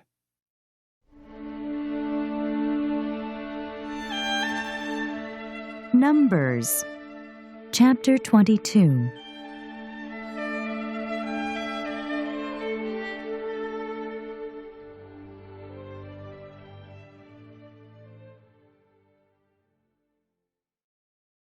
Balak summons Balaam. Then the Israelites traveled to the plains of Moab and camped along the Jordan across from Jericho. Now Balak, son of Zippor, saw all that Israel had done to the Amorites, and Moab was terrified because there were so many people. Indeed, Moab was filled with dread because of the Israelites. The Moabites said to the elders of Midian, "This horde is going to lick up everything around us, as an ox licks up the grass of the field." So Balak, son of Zippor, who was king of Moab at that time, sent messengers to summon Balaam, son of Beor, who was at Pethor near the river in his native land. Balak said, "A people has come out of Egypt. They cover the face of the land and have settled next to me. Now come and put a curse on these people, because they are too powerful for me. Perhaps then I will be able to defeat them and drive them out of the country. For I know that those you bless are blessed, and those you curse are cursed." The elders of Moab and Midian left, taking with them the fee for divination. When they came to Balaam, they told him what Balak had said. "Spend the night here," Balaam said to them, "and I will bring you back the answer the Lord gives me." So the Moabite princes stayed with him. God came to Balaam and asked, "Who are these men with you?" Balaam said to God, "Balak, son of Zippor, king of Moab, sent me this message. A people that has come out of Egypt covers the face of the land. Now come and put a curse on them for me. Perhaps then I will be able to fight them and drive them away." But God said to Balaam, "Do not go with them. You must not put a curse on those people, because they are blessed." The next morning Balaam got up and said to Balak's princes, "Go back to your own country, for the Lord has refused to let me go with you." So the Moabite princes returned to Balak and said, "Balaam refused to come with us." Then Balak sent other princes, more numerous and more distinguished than the first. They came to Balaam and said, "This is what Balak, son of Zippor, says. Do not let anything keep you from coming to me, because I will reward you handsomely and do whatever you say. Come and put a curse on these people for me." But Balaam answered them, "Even if Balak gave me his palace filled with silver and gold, I could not do anything great or small to go beyond the command of the Lord my God. Now stay here tonight as the others did, and I will find out what else the Lord will tell me." That night God came to Balaam and said, "Since these men have come to summon you, go with them, but do only what I tell you." Balaam's donkey. Balaam got up in the morning, saddled his donkey, and went with the princes of Moab. But God was very angry when he went, and the angel of the Lord stood in the road to oppose him. Balaam was riding on his donkey, and his 2 servants were with him. When the donkey saw the angel of the Lord standing in the road with a drawn sword in his hand, she turned off the road into a field. Balaam beat her to get her back on the road. Then the angel of the Lord stood in a narrow path between 2 vineyards, with walls on both sides. When the donkey saw the angel of the Lord, she pressed close to the wall, crushing Balaam's foot against it. So he beat her again. Then the angel of the Lord moved on ahead and stood in a narrow place where there was no room to turn, either to the right or to the left. When the donkey saw the angel of the Lord, she lay down under Balaam, and he was angry and beat her with his staff. Then the Lord opened the donkey's mouth, and she said to Balaam, "What have I done to you to make you beat me these 3 times?" Balaam answered the donkey, "You have made a fool of me. If I had a sword in my hand, I would kill you right now." The donkey said to Balaam, "Am I not your own donkey, which you have always ridden to this day? Have I been in the habit of doing this to you?" "No," he said. Then the Lord opened Balaam's eyes, and he saw the angel of the Lord standing in the road with his sword drawn. So he bowed low and fell face down. The angel of the Lord asked him, Why have you beaten your donkey these 3 times? I have come here to oppose you because your path is a reckless one before me. The donkey saw me and turned away from me these 3 times. If she had not turned away, I would certainly have killed you by now, but I would have spared her." Balaam said to the angel of the Lord, "I have sinned. I did not realize you were standing in the road to oppose me. Now if you are displeased, I will go back." The angel of the Lord said to Balaam, "Go with the men, but speak only what I tell you." So Balaam went with the princes of Balak. When Balak heard that Balaam was coming, he went out to meet him at the Moabite town on the Arnon border, at the edge of his territory. Balak said to Balaam, "Did I not send you an urgent summons? Why didn't you come to me? Am I really not able to reward you?" "Well, I have come to you now," Balaam replied. "But can I say just anything? I must speak only what God puts in my mouth." Then Balaam went with Balak to Kiriath-Huzoth. Balak sacrificed cattle and sheep and gave some to Balaam and the princes who were with him. The next morning, Balak took Balaam up to Bamoth Baal, and from there he saw part of the people.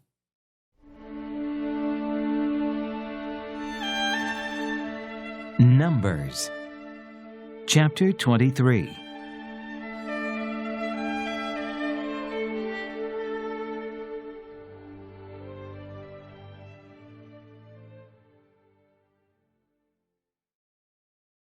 Balaam's first oracle. Balaam said, "Build me 7 altars here, and prepare 7 bulls and 7 rams for me." Balak did as Balaam said, and the 2 of them offered a bull and a ram on each altar. Then Balaam said to Balak, "Stay here beside your offering while I go aside. Perhaps the Lord will come to meet with me. Whatever he reveals to me, I will tell you." Then he went off to a barren height.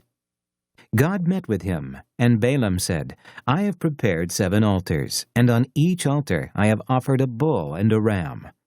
The Lord put a message in Balaam's mouth and said, "Go back to Balak, and give him this message."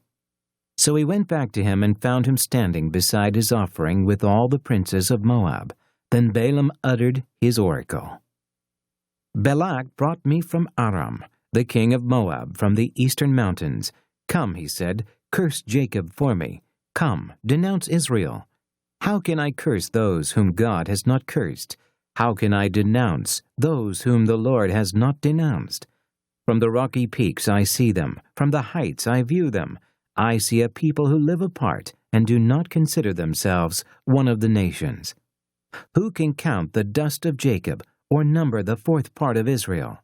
Let me die the death of the righteous, and may my end be like theirs." Balak said to Balaam, "What have you done to me? I brought you to curse my enemies, but you have done nothing but bless them." He answered, "Must I not speak what the Lord puts in my mouth?" Balaam's second oracle. Then Balak said to him, "Come with me to another place where you can see them. You will see only a part, but not all of them, and from there curse them for me." So he took him to the field of Zophim, on the top of Pisgah, and there he built 7 altars and offered a bull and a ram on each altar.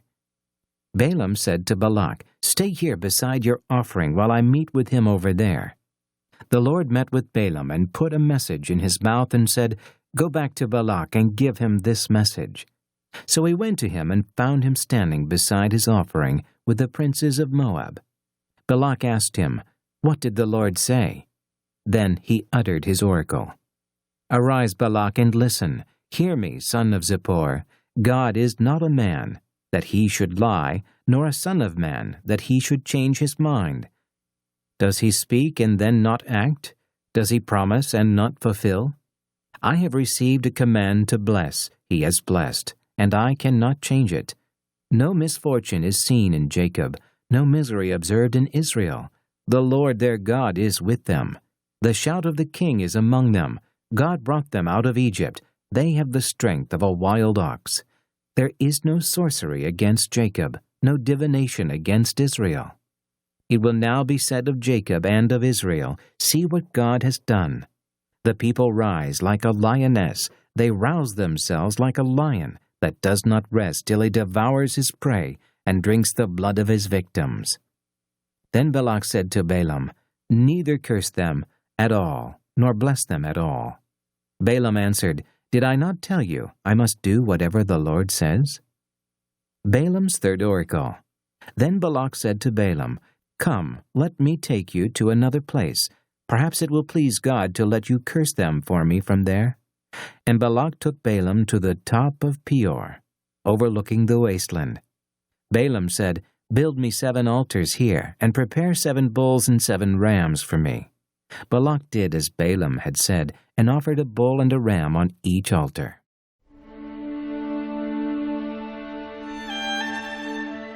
Numbers Chapter 24.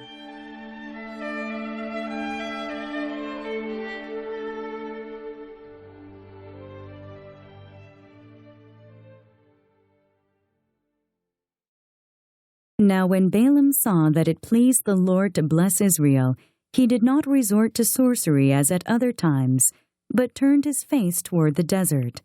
When Balaam looked out and saw Israel encamped tribe by tribe, the Spirit of God came upon him, and he uttered his oracle.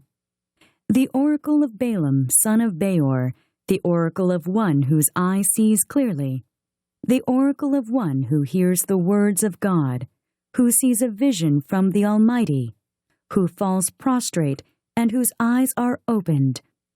How beautiful are your tents, O Jacob, your dwelling places, O Israel!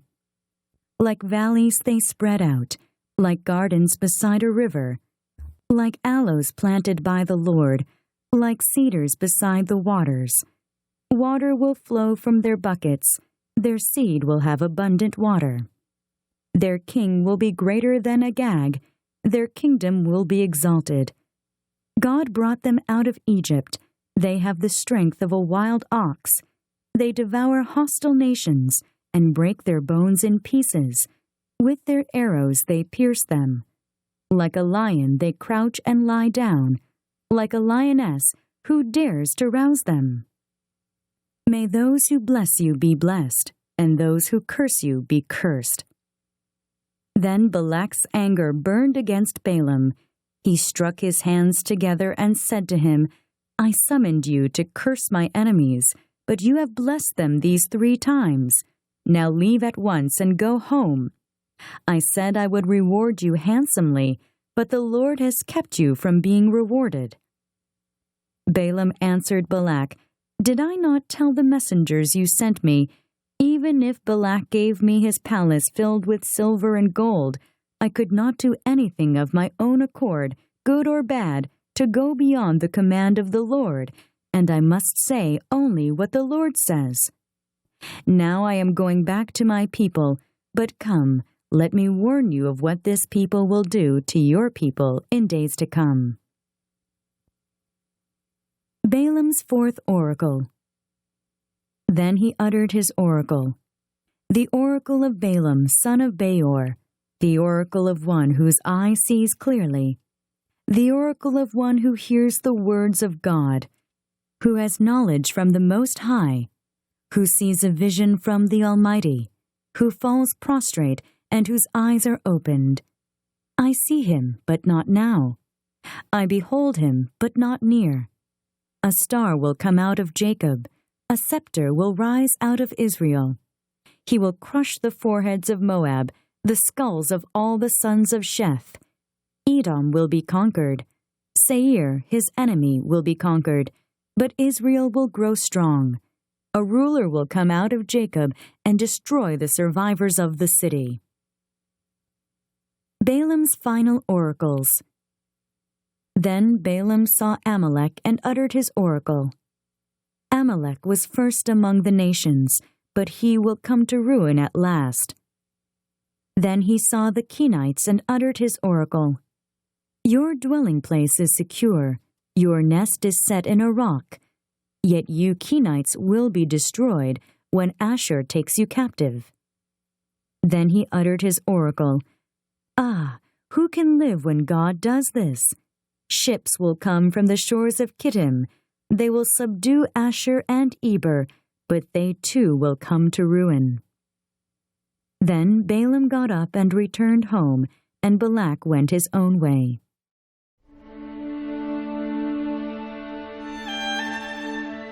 Numbers Chapter 25.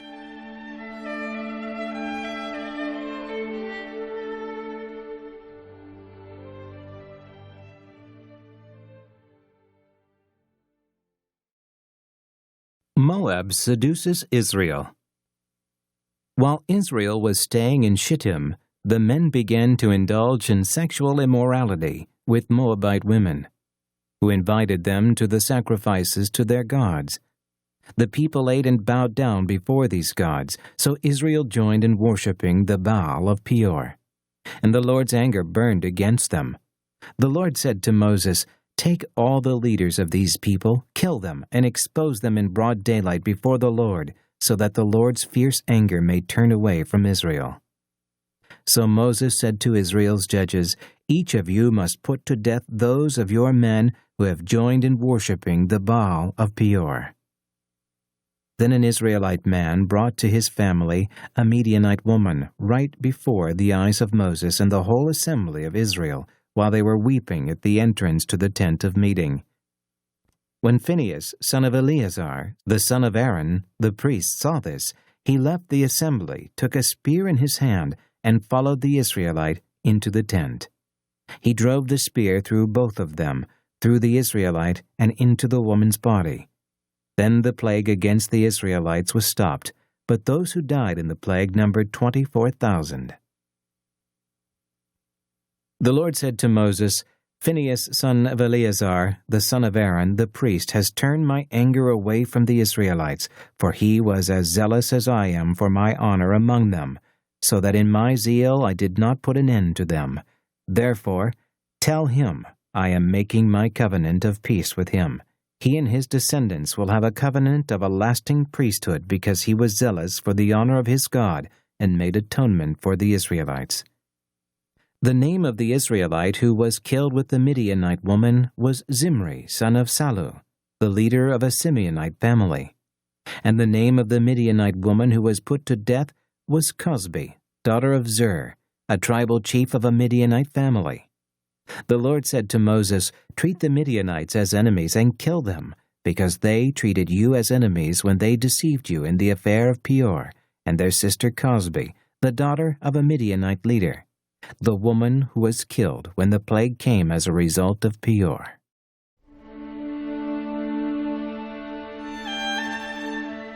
Numbers Chapter 26.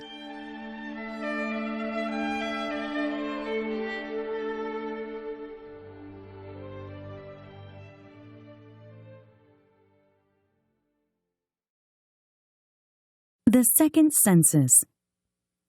After the plague, the Lord said to Moses and Eleazar, son of Aaron the priest, "Take a census of the whole Israelite community by families, all those 20 years old or more who are able to serve in the army of Israel."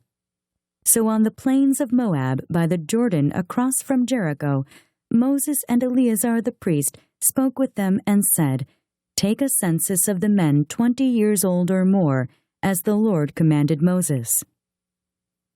These were the Israelites who came out of Egypt. The descendants of Reuben, the firstborn son of Israel, were through Hanok, the Hanokite clan, through Palu, the Paluite clan, through Hezron, the Hezronite clan, through Carmi, the Carmite clan. These were the clans of Reuben. Those numbered were 43,730. The son of Palu was Eliab, and the sons of Eliab were Nemuel, Dathan, and Abiram.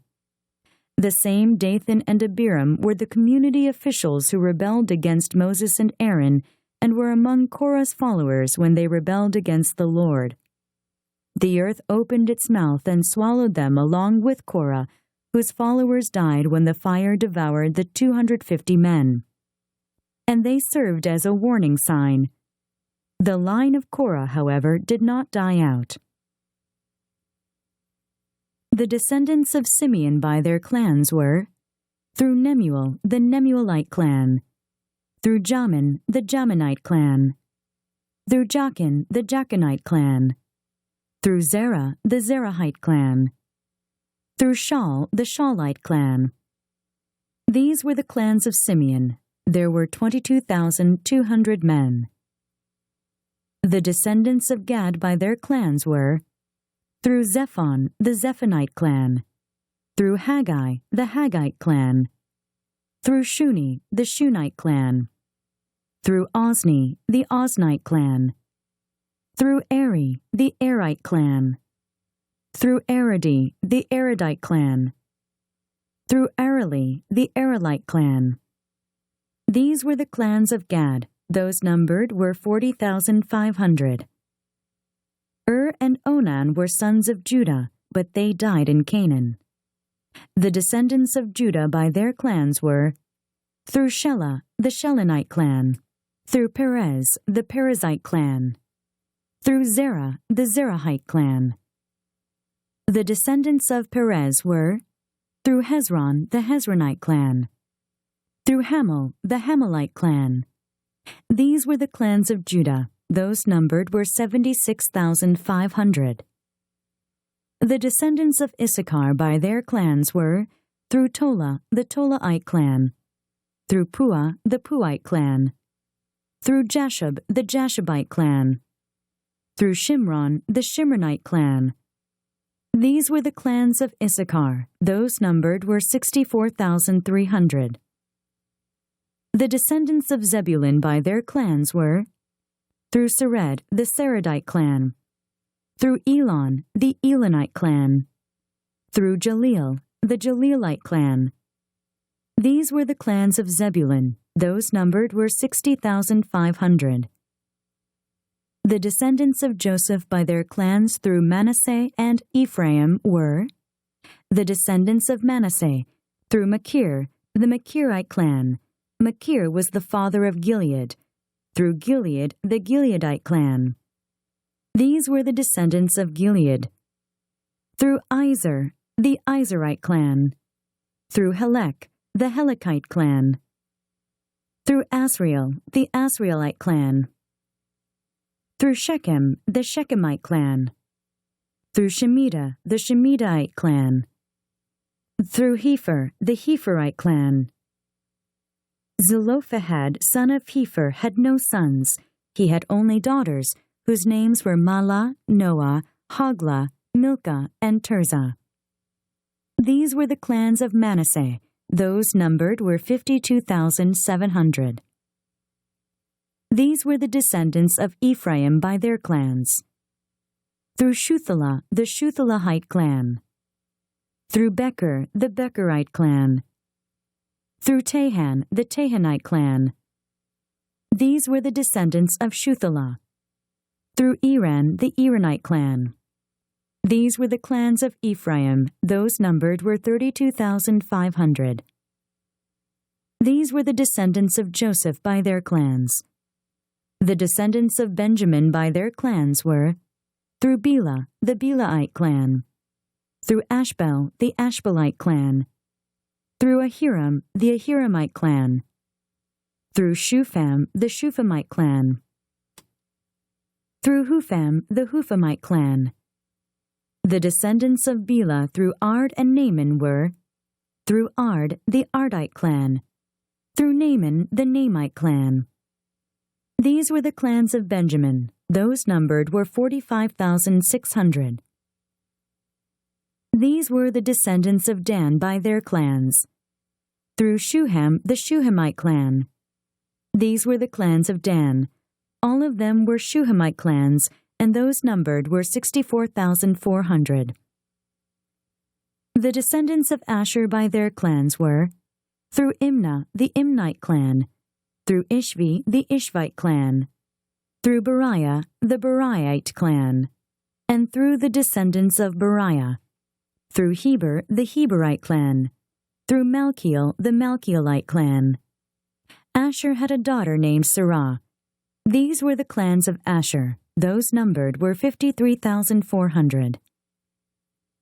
The descendants of Naphtali by their clans were, through Jeziel, the Jezielite clan, through Guni, the Gunite clan, through Jezer, the Jezerite clan, through Shillem, the Shillemite clan. These were the clans of Naphtali. Those numbered were 45,400. The total number of the men of Israel was 601,730. The Lord said to Moses, "The land is to be allotted to them as an inheritance based on the number of names.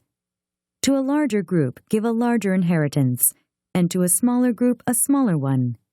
Each is to receive its inheritance according to the number of those listed. Be sure that the land is distributed by lot. What each group inherits will be according to the names for its ancestral tribe. Each inheritance is to be distributed by lot among the larger and smaller groups." These were the Levites who were counted by their clans. Through Gershon, the Gershonite clan. Through Kohath, the Kohathite clan. Through Merari, the Merarite clan. These also were Levite clans, the Libnite clan, the Hebronite clan, the Malite clan, the Mushite clan, the Korahite clan. Kohath was the forefather of Amram. The name of Amram's wife was Jochebed, a descendant of Levi, who was born to the Levites in Egypt.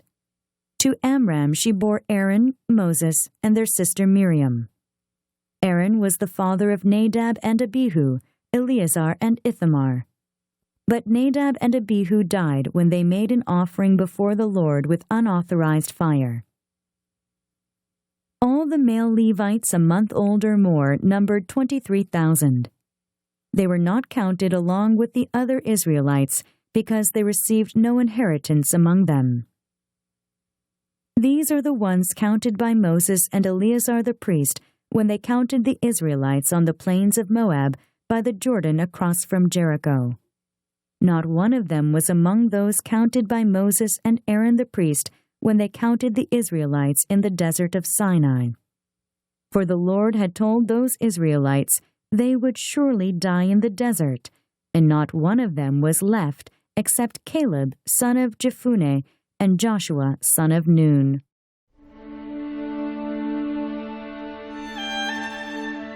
Numbers Chapter 27.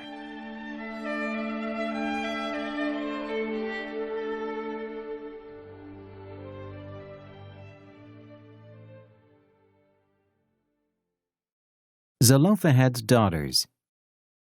The daughters of Zelophehad, son of Hepher, the son of Gilead, the son of Machir, the son of Manasseh, belonged to the clans of Manasseh, son of Joseph. The names of the daughters were Mahlah, Noah, Hoglah, Miklah, and Tirzah. They approached the entrance to the tent of meeting and stood before Moses, Eleazar the priest, the leaders, and the whole assembly, and said, "Our father died in the desert. He was not among Korah's followers, who banded together against the Lord, but he died for his own sin and left no sons. Why should our father's name disappear from his clan because he had no son? Give us property among our father's relatives." So Moses brought their case before the Lord, and the Lord said to him, "What Zelophehad's daughters are saying is right. You must certainly give them property as an inheritance among their father's relatives, and turn their father's inheritance over to them. Say to the Israelites, if a man dies and leaves no son, turn his inheritance over to his daughter. If he has no daughter, give his inheritance to his brothers. If he has no brothers, give his inheritance to his father's brothers. If his father had no brothers, give his inheritance to the nearest relative in his clan, that he may possess it. This is to be a legal requirement for the Israelites, as the Lord commanded Moses." Joshua to succeed Moses. Then the Lord said to Moses, "Go up this mountain in the Abarim range, and see the land I have given the Israelites. After you have seen it, you too will be gathered to your people as your brother Aaron was. For when the community rebelled at the waters in the desert of Zin, both of you disobeyed my command to honor me as holy before their eyes. These were the waters of Meribah Kadesh in the desert of Zin. Moses said to the Lord, May the Lord, the God of the spirits of all mankind, appoint a man over this community to go out and come in before them, one who will lead them out and bring them in, so the Lord's people will not be like sheep without a shepherd. So the Lord said to Moses, Take Joshua, son of Nun, a man in whom is the Spirit, and lay your hand on him. Have him stand before Eleazar the priest and the entire assembly, and commission him in their presence. Give him some of your authority, so the whole Israelite community will obey him. He is to stand before Eleazar the priest, who will obtain decisions for him by inquiring of the Urim before the Lord. At his command, he and the entire community of the Israelites will go out, and at his command they will come in. Moses did as the Lord commanded him. He took Joshua and had him stand before Eleazar the priest and the whole assembly. Then he laid his hands on him and commissioned him, as the Lord instructed through Moses.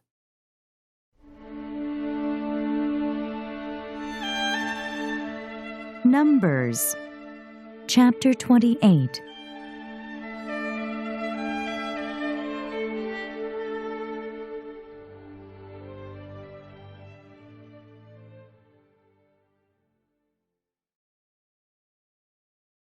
Daily offerings. The Lord said to Moses, Give this command to the Israelites and say to them, See that you present to me at the appointed time the food for my offerings made by fire as an aroma pleasing to me. Say to them, This is the offering made by fire that you are to present to the Lord. 2 lambs a year old without defect, as a regular burnt offering each day. Prepare 1 lamb in the morning and the other at twilight, together with a grain offering of 1/10 of an ephah of fine flour mixed with 1/4 of a hin of oil from pressed olives. This is the regular burnt offering instituted at Mount Sinai as a pleasing aroma, an offering made to the Lord by fire. The accompanying drink offering is to be 1/4 of a hin of fermented drink with each lamb. Pour out the drink offering to the Lord at the sanctuary. Prepare the 2nd lamb at twilight, along with the same kind of grain offering and drink offering that you prepare in the morning. This is an offering made by fire, an aroma pleasing to the Lord. Sabbath offerings. On the Sabbath day, make an offering of 2 lambs a year old without defect, together with its drink offering and a grain offering of 2/10 of an ephah of fine flour mixed with oil. This is the burnt offering for every Sabbath, in addition to the regular burnt offering and its drink offering. Monthly offerings. On the 1st of every month, present to the Lord a burnt offering of 2 young bulls, 1 ram, and 7 male lambs a year old, all without defect. With each bull there is to be a grain offering of 3/10 of an ephah of fine flour mixed with oil. With the ram, a grain offering of 2/10 of an ephah of fine flour mixed with oil. And with each lamb, a grain offering of 1/10 of an ephah of fine flour mixed with oil. This is for a burnt offering, a pleasing aroma, an offering made to the Lord by fire. With each bull there is to be a drink offering of 1/2 a hin of wine, with the ram 1/3 of a hin, and with each lamb 1/4 of a hin.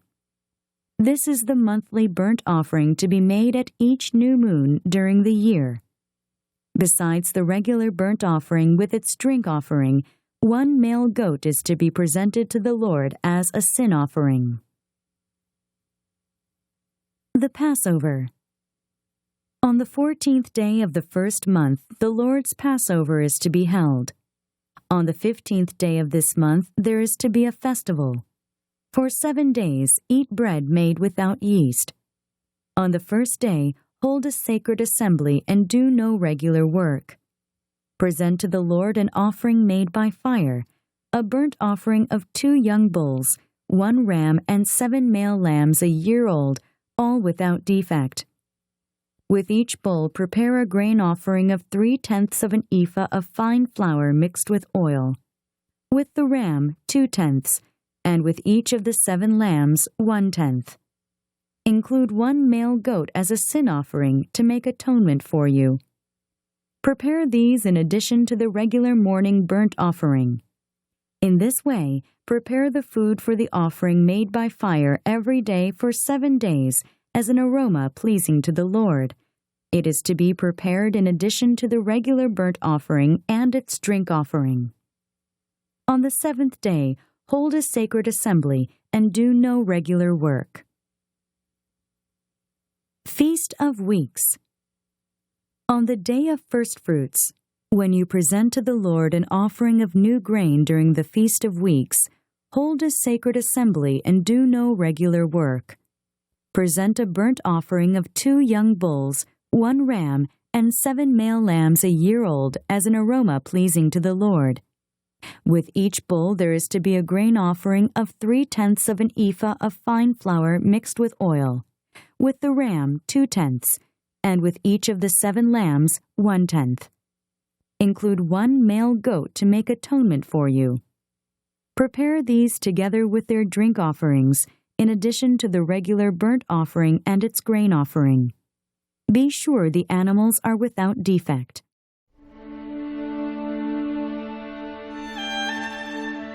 Numbers Chapter 29.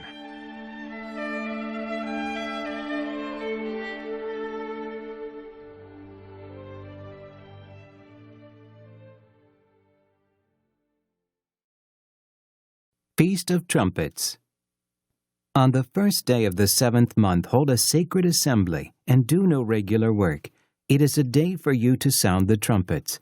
As an aroma pleasing to the Lord, prepare a burnt offering of 1 young bull, 1 ram, and 7 male lambs a year old, all without defect. With the bull prepare a grain offering of 3/10 of an ephah of fine flour mixed with oil. With the ram 2/10, and with each of the 7 lambs 1/10. Include 1 male goat as a sin offering to make atonement for you. These are in addition to the monthly and daily burnt offerings with their grain offerings and drink offerings as specified. They are offerings made to the Lord by fire, a pleasing aroma. Day of Atonement.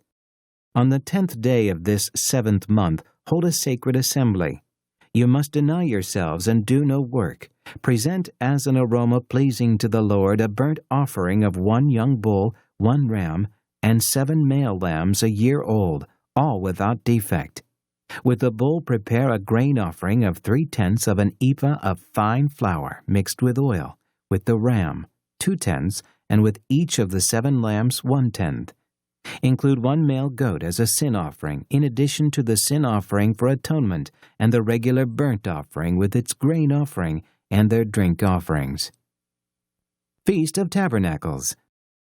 On the 15th day of the 7th month, hold a sacred assembly and do no regular work. Celebrate a festival to the Lord for 7 days. Present an offering made by fire as an aroma pleasing to the Lord, a burnt offering of 13 young bulls, 2 rams, and 14 male lambs, a year old, all without defect. With each of the 13 bulls prepare a grain offering of 3/10 of an ephah of fine flour mixed with oil, with each of the 2 rams 2/10, and with each of the 14 lambs 1/10. Include 1 male goat as a sin offering in addition to the regular burnt offering with its grain offering and drink offering. On the 2nd day prepare 12 young bulls, 2 rams, and 14 male lambs a year old, all without defect. With the bulls, rams, and lambs prepare their grain offerings and drink offerings according to the number specified. Include 1 male goat as a sin offering, in addition to the regular burnt offering with its grain offering and their drink offerings. On the 3rd day prepare 11 bulls, 2 rams, and 14 male lambs, a year old, all without defect.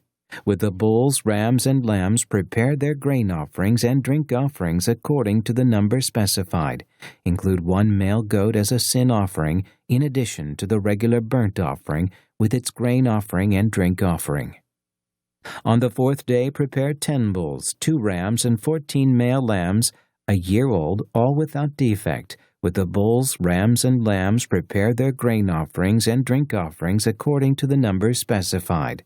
Include 1 male goat as a sin offering, in addition to the regular burnt offering with its grain offering and drink offering. On the 5th day prepare 9 bulls, 2 rams, and 14 male lambs a year old, all without defect. With the bulls, rams, and lambs prepare their grain offerings and drink offerings according to the number specified. Include 1 male goat as a sin offering, in addition to the regular burnt offering with its grain offering and drink offering. On the 6th day prepare 8 bulls, 2 rams, and 14 male lambs a year old, all without defect. With the bulls, rams, and lambs prepare their grain offerings and drink offerings according to the number specified. Include 1 male goat as a sin offering, in addition to the regular burnt offering with its grain offering and drink offering. On the 7th day prepare 7 bulls, 2 rams, and 14 male lambs a year old, all without defect. With the bulls, rams, and lambs prepare their grain offerings and drink offerings according to the number specified. Include 1 male goat as a sin offering, in addition to the regular burnt offering with its grain offering and drink offering. On the 8th day hold an assembly and do no regular work. Present an offering made by fire as an aroma pleasing to the Lord, a burnt offering of 1 bull, 1 ram, and 7 male lambs a year old, all without defect. With the bull, the ram, and the lambs, prepare their grain offerings and drink offerings according to the number specified. Include 1 male goat as a sin offering, in addition to the regular burnt offering with its grain offering and drink offering. In addition to what you vow and your freewill offerings, prepare these for the Lord at your appointed feasts, your burnt offerings, grain offerings, drink offerings, and fellowship offerings. Moses told the Israelites all that the Lord commanded him.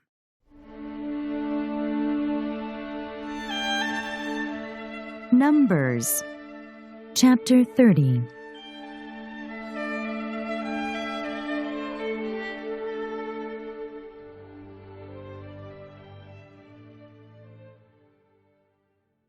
Vows. Moses said to the heads of the tribes of Israel, "This is what the Lord commands. When a man makes a vow to the Lord, or takes an oath to obligate himself by a pledge, he must not break his word, but must do everything he said. When a young woman still living in her father's house makes a vow to the Lord or obligates herself by a pledge, and her father hears about her vow or pledge, but says nothing to her, then all her vows and every pledge by which she obligated herself will stand. But if her father forbids her when he hears about it, none of her vows or the pledges by which she obligated herself will stand. The Lord will release her because her father has forbidden her. If she marries after she makes a vow, or after her lips utter a rash promise by which she obligates herself, and her husband hears about it but says nothing to her, then her vows or the pledges by which she obligated herself will stand.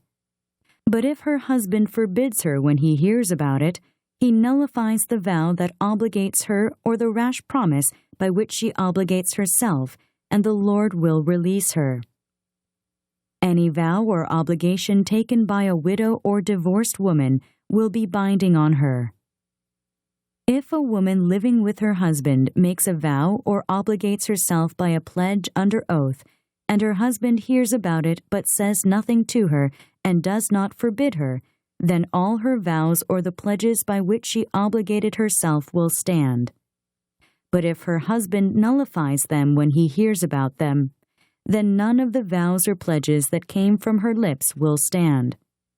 Her husband has nullified them, and the Lord will release her. Her husband may confirm or nullify any vow she makes, or any sworn pledge to deny herself. But if her husband says nothing to her about it from day to day, then he confirms all her vows or the pledges binding on her. He confirms them by saying nothing to her when he hears about them. If, however, he nullifies them some time after he hears about them, then he is responsible for her guilt. These are the regulations the Lord gave Moses concerning relationships between a man and his wife and between a father and his young daughter still living in his house.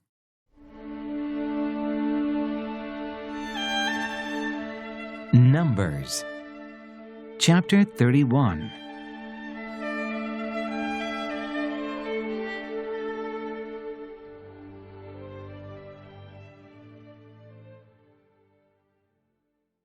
Vengeance on the Midianites.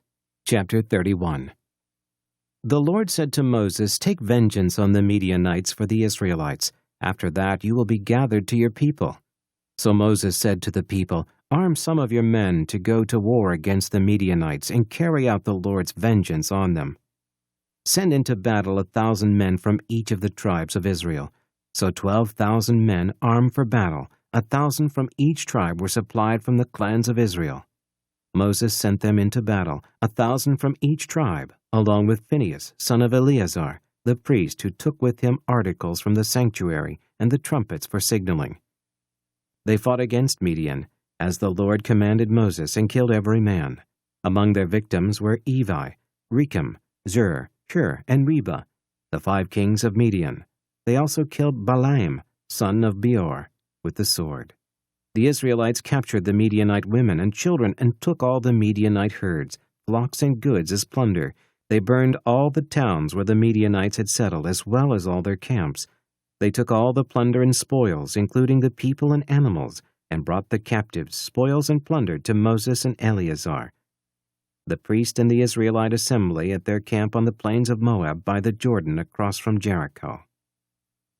Moses, Eleazar the priest, and all the leaders of the community went to meet them outside the camp. Moses was angry with the officers of the army, the commanders of thousands and commanders of hundreds, who returned from the battle. "Have you allowed all the women to live?" he asked them.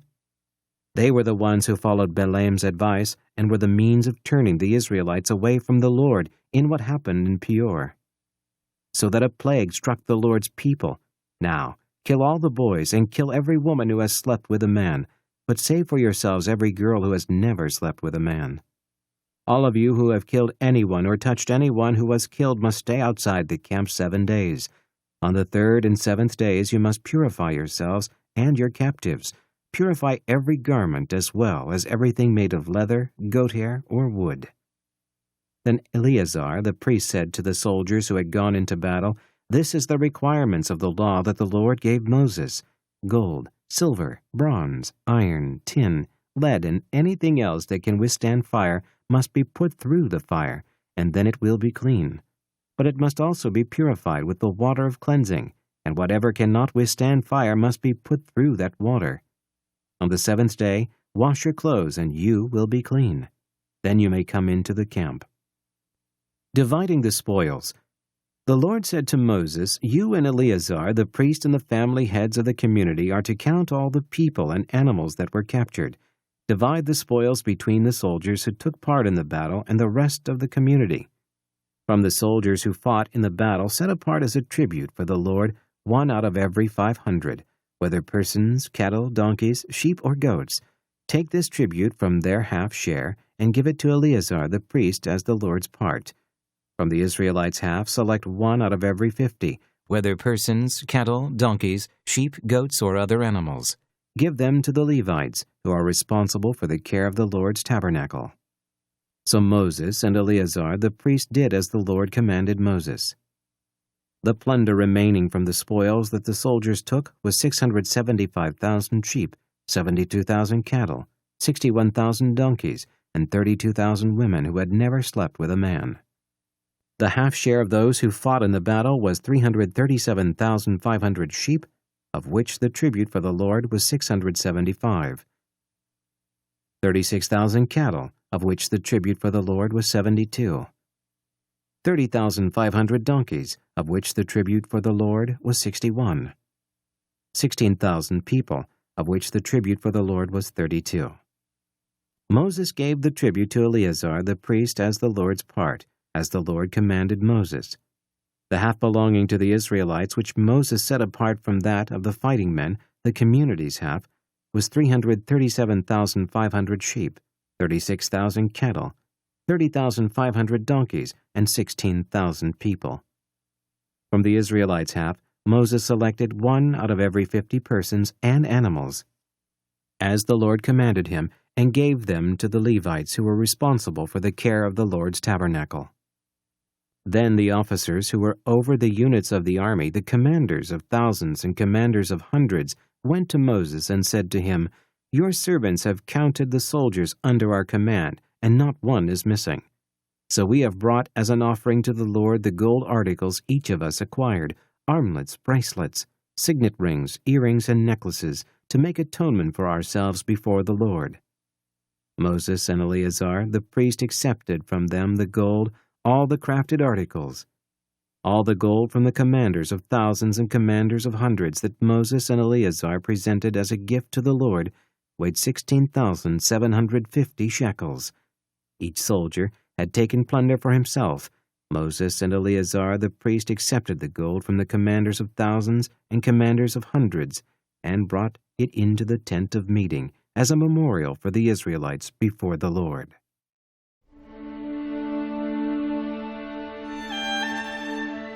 Numbers, chapter 32.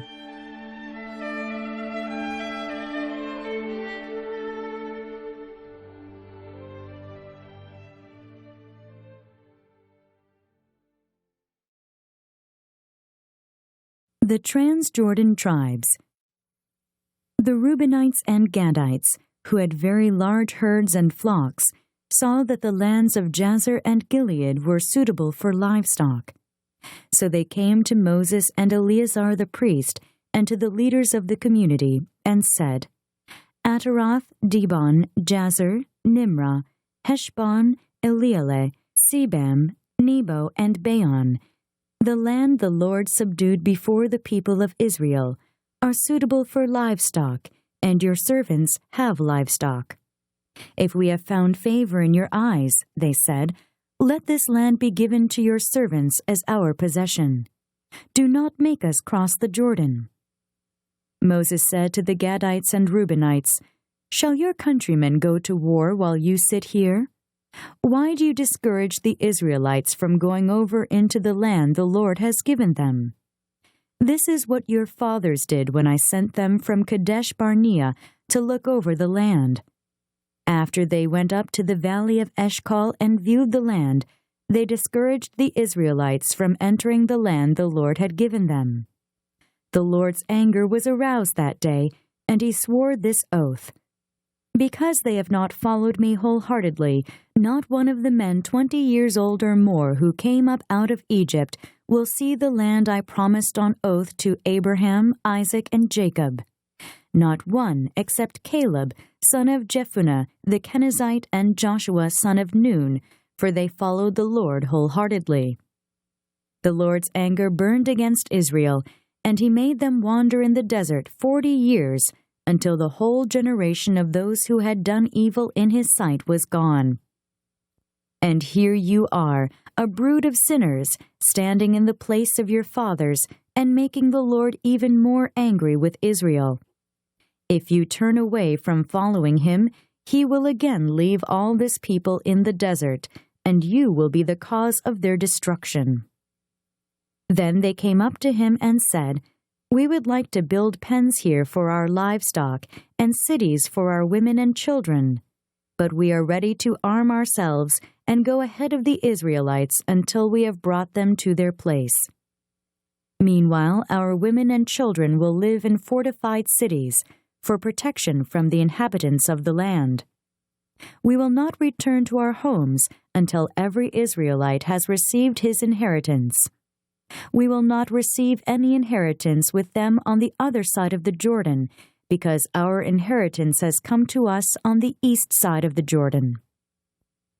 Then Moses said to them, "If you will do this, if you will arm yourselves before the Lord for battle, and if all of you will go armed over the Jordan before the Lord until he has driven his enemies out before him, then when the land is subdued before the Lord, you may return and be free from your obligation to the Lord and to Israel.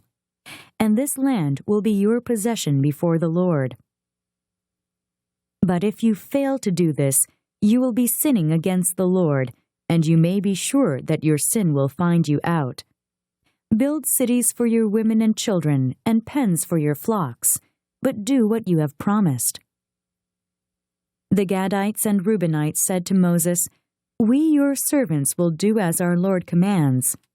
Our children and wives, our flocks and herds, will remain here in the cities of Gilead. But your servants, every man armed for battle, will cross over to fight before the Lord, just as our Lord says." Then Moses gave orders about them to Eleazar the priest and Joshua son of Nun, and to the family heads of the Israelite tribes.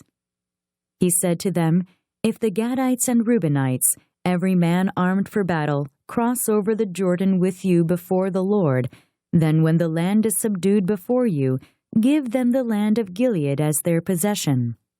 But if they do not cross over with you armed, they must accept their possession with you in Canaan." The Gadites and Reubenites answered, "Your servants will do what the Lord has said. We will cross over before the Lord into Canaan armed, but the property we inherit will be on this side of the Jordan." Then Moses gave to the Gadites, the Reubenites, and the half-tribe of Manasseh son of Joseph the kingdom of Sihon king of the Amorites, and the kingdom of Og king of Bashan, the whole land with its cities and the territory around them.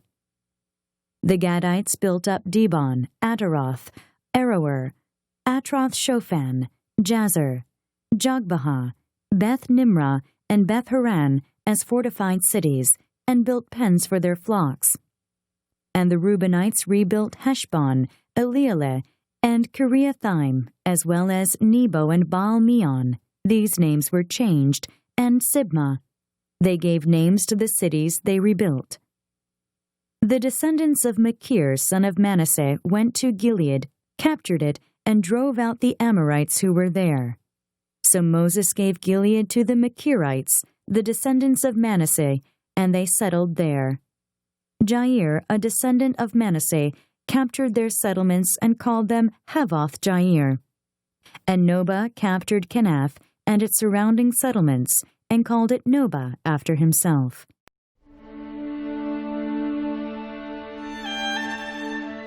Numbers Chapter 33.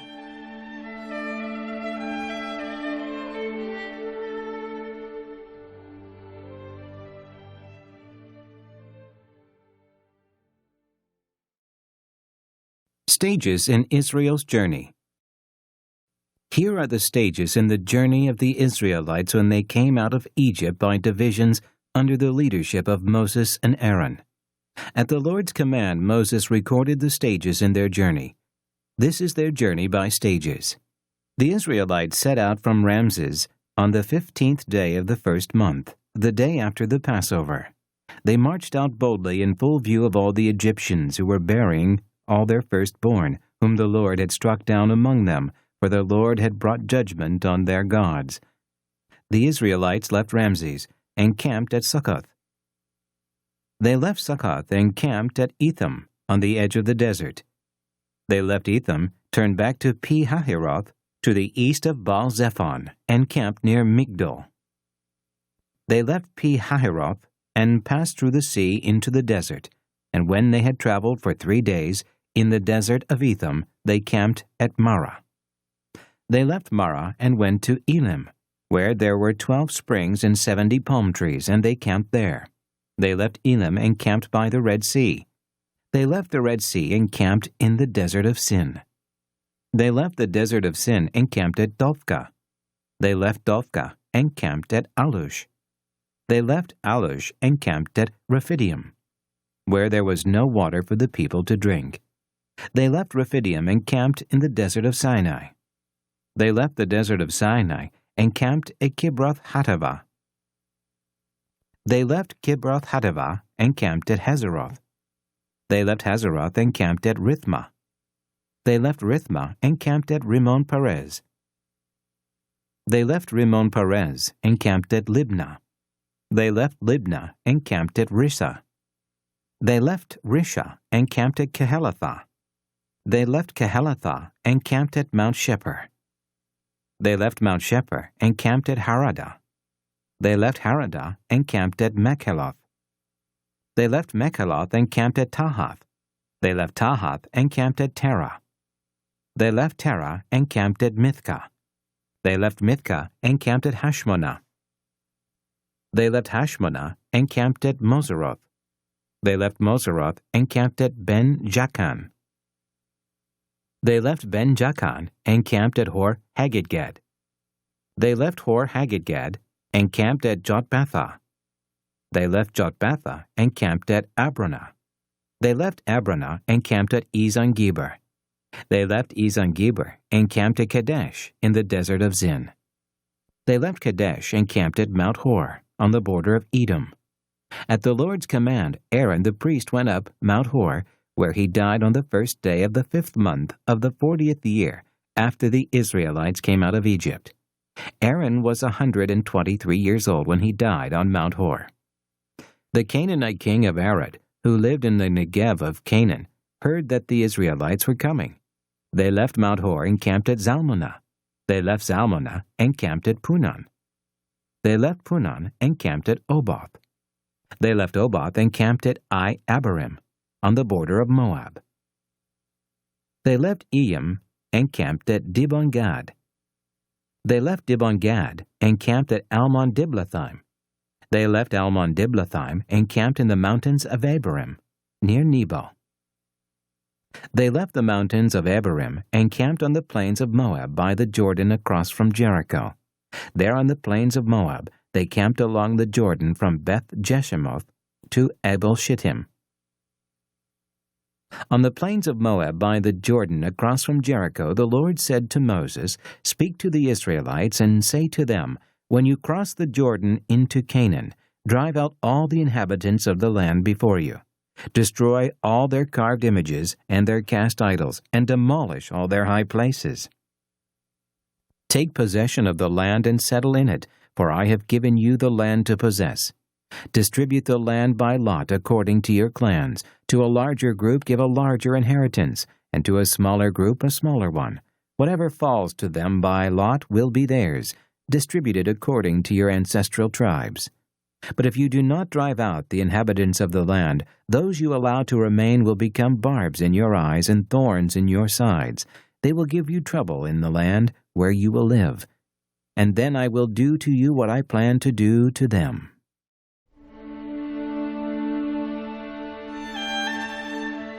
Numbers, chapter 34.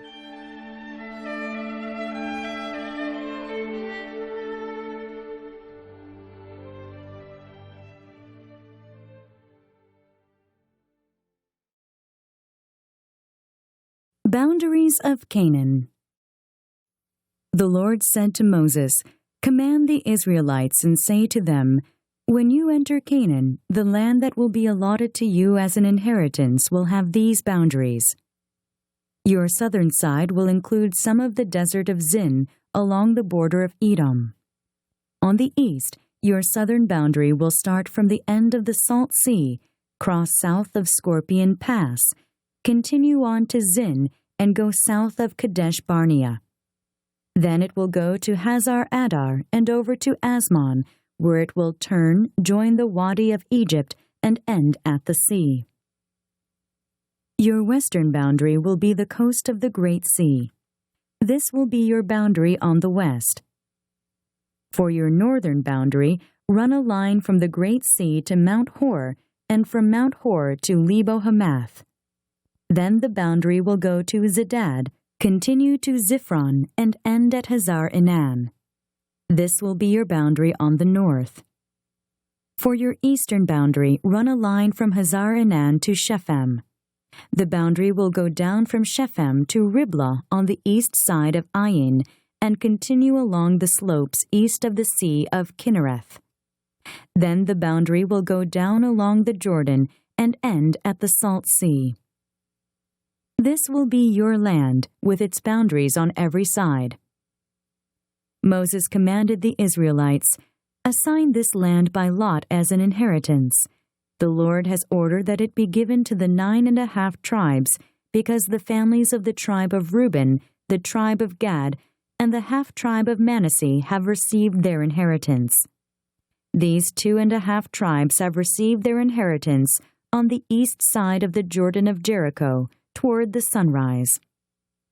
The Lord said to Moses, "These are the names of the men who are to assign the land for you as an inheritance: Eleazar the priest, and Joshua son of Nun.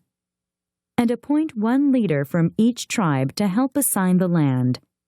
These are their names: Caleb son of Jephunneh, from the tribe of Judah; Shemuel son of Ammihud, from the tribe of Simeon; Eladad son of Kislon, from the tribe of Benjamin; Buki son of Jogli, the leader from the tribe of Dan; Haniel son of Ephod, the leader from the tribe of Manasseh son of Joseph; Kemuel son of Shiftam, the leader from the tribe of Ephraim son of Joseph; Elizaphan son of Parnak, the leader from the tribe of Zebulun; Paltiel son of Azan, the leader from the tribe of Issachar; Ahihud son of Shalomi, the leader from the tribe of Asher; Pedahel son of Ammihud, the leader from the tribe of Naphtali. These are the men the Lord commanded to assign the inheritance to the Israelites in the land of Canaan.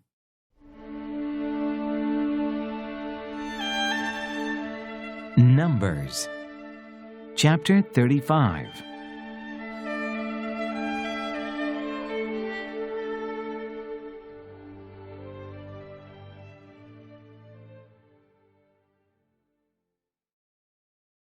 Towns for the Levites.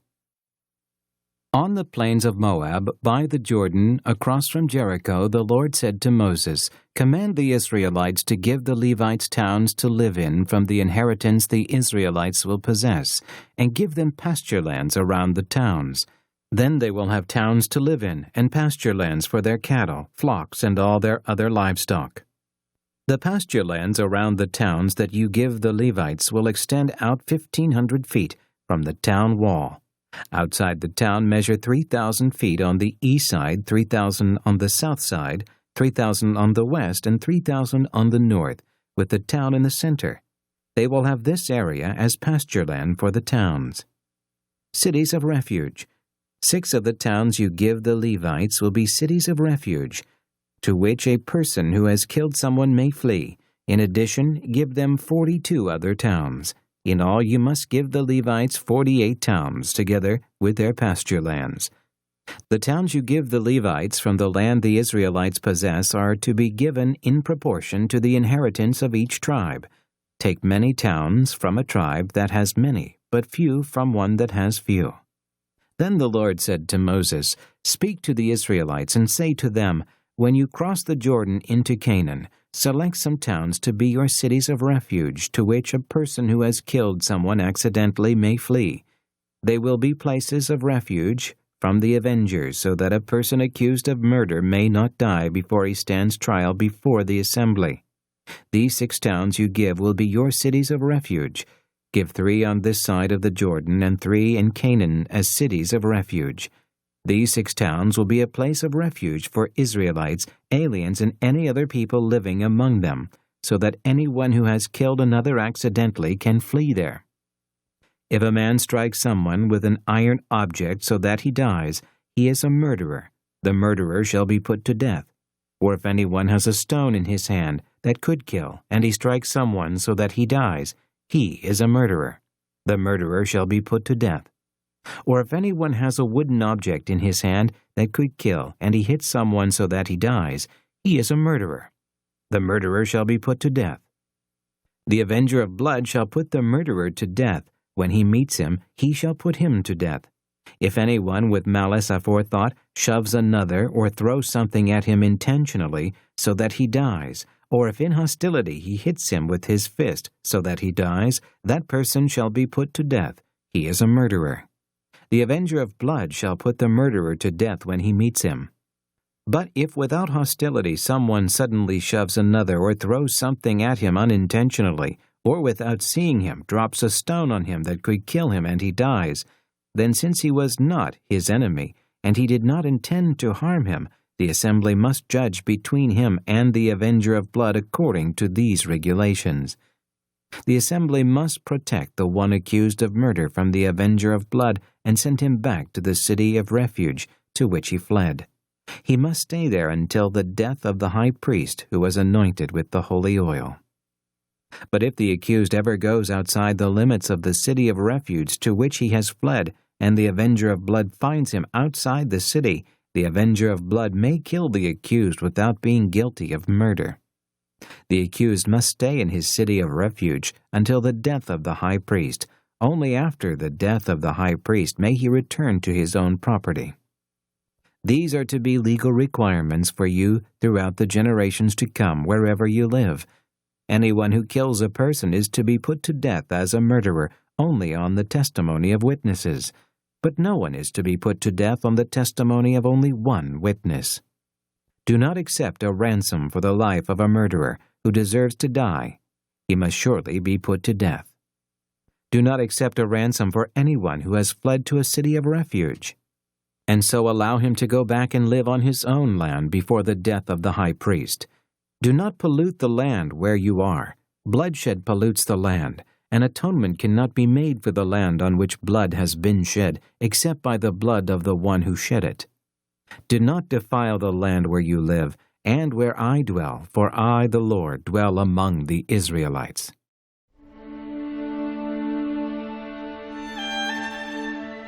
Numbers, chapter 36.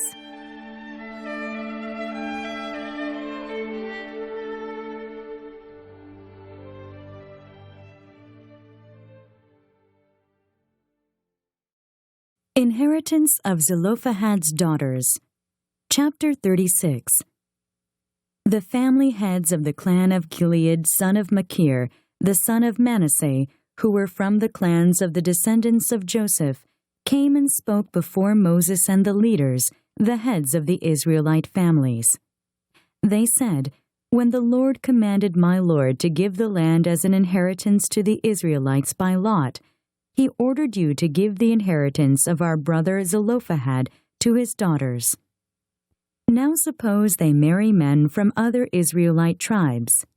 Then their inheritance will be taken from our ancestral inheritance and added to that of the tribe they marry into. And so part of the inheritance allotted to us will be taken away. When the year of Jubilee for the Israelites comes, their inheritance will be added to that of the tribe into which they marry, and their property will be taken from the tribal inheritance of our forefathers." Then at the Lord's command, Moses gave this order to the Israelites. "What the tribe of the descendants of Joseph is saying is right. This is what the Lord commands for Zelophehad's daughters. They may marry anyone they please, as long as they marry within the tribal clan of their father. No inheritance in Israel is to pass from tribe to tribe, for every Israelite shall keep the tribal land inherited from his forefathers. Every daughter who inherits land in any Israelite tribe must marry someone in her father's tribal clan, so that every Israelite will possess the inheritance of his fathers. No inheritance may pass from tribe to tribe, for each Israelite tribe is to keep the land it inherits." So Zelophehad's daughters did as the Lord commanded Moses. Zelophehad's daughters, Mahlah, Tirzah, Hoglah, Milcah, and Noah, married their cousins on their father's side. They married within the clans of the descendants of Manasseh, son of Joseph, and their inheritance remained in their father's clan and tribe. These are the commands and regulations the Lord gave through Moses to the Israelites on the plains of Moab by the Jordan across from Jericho.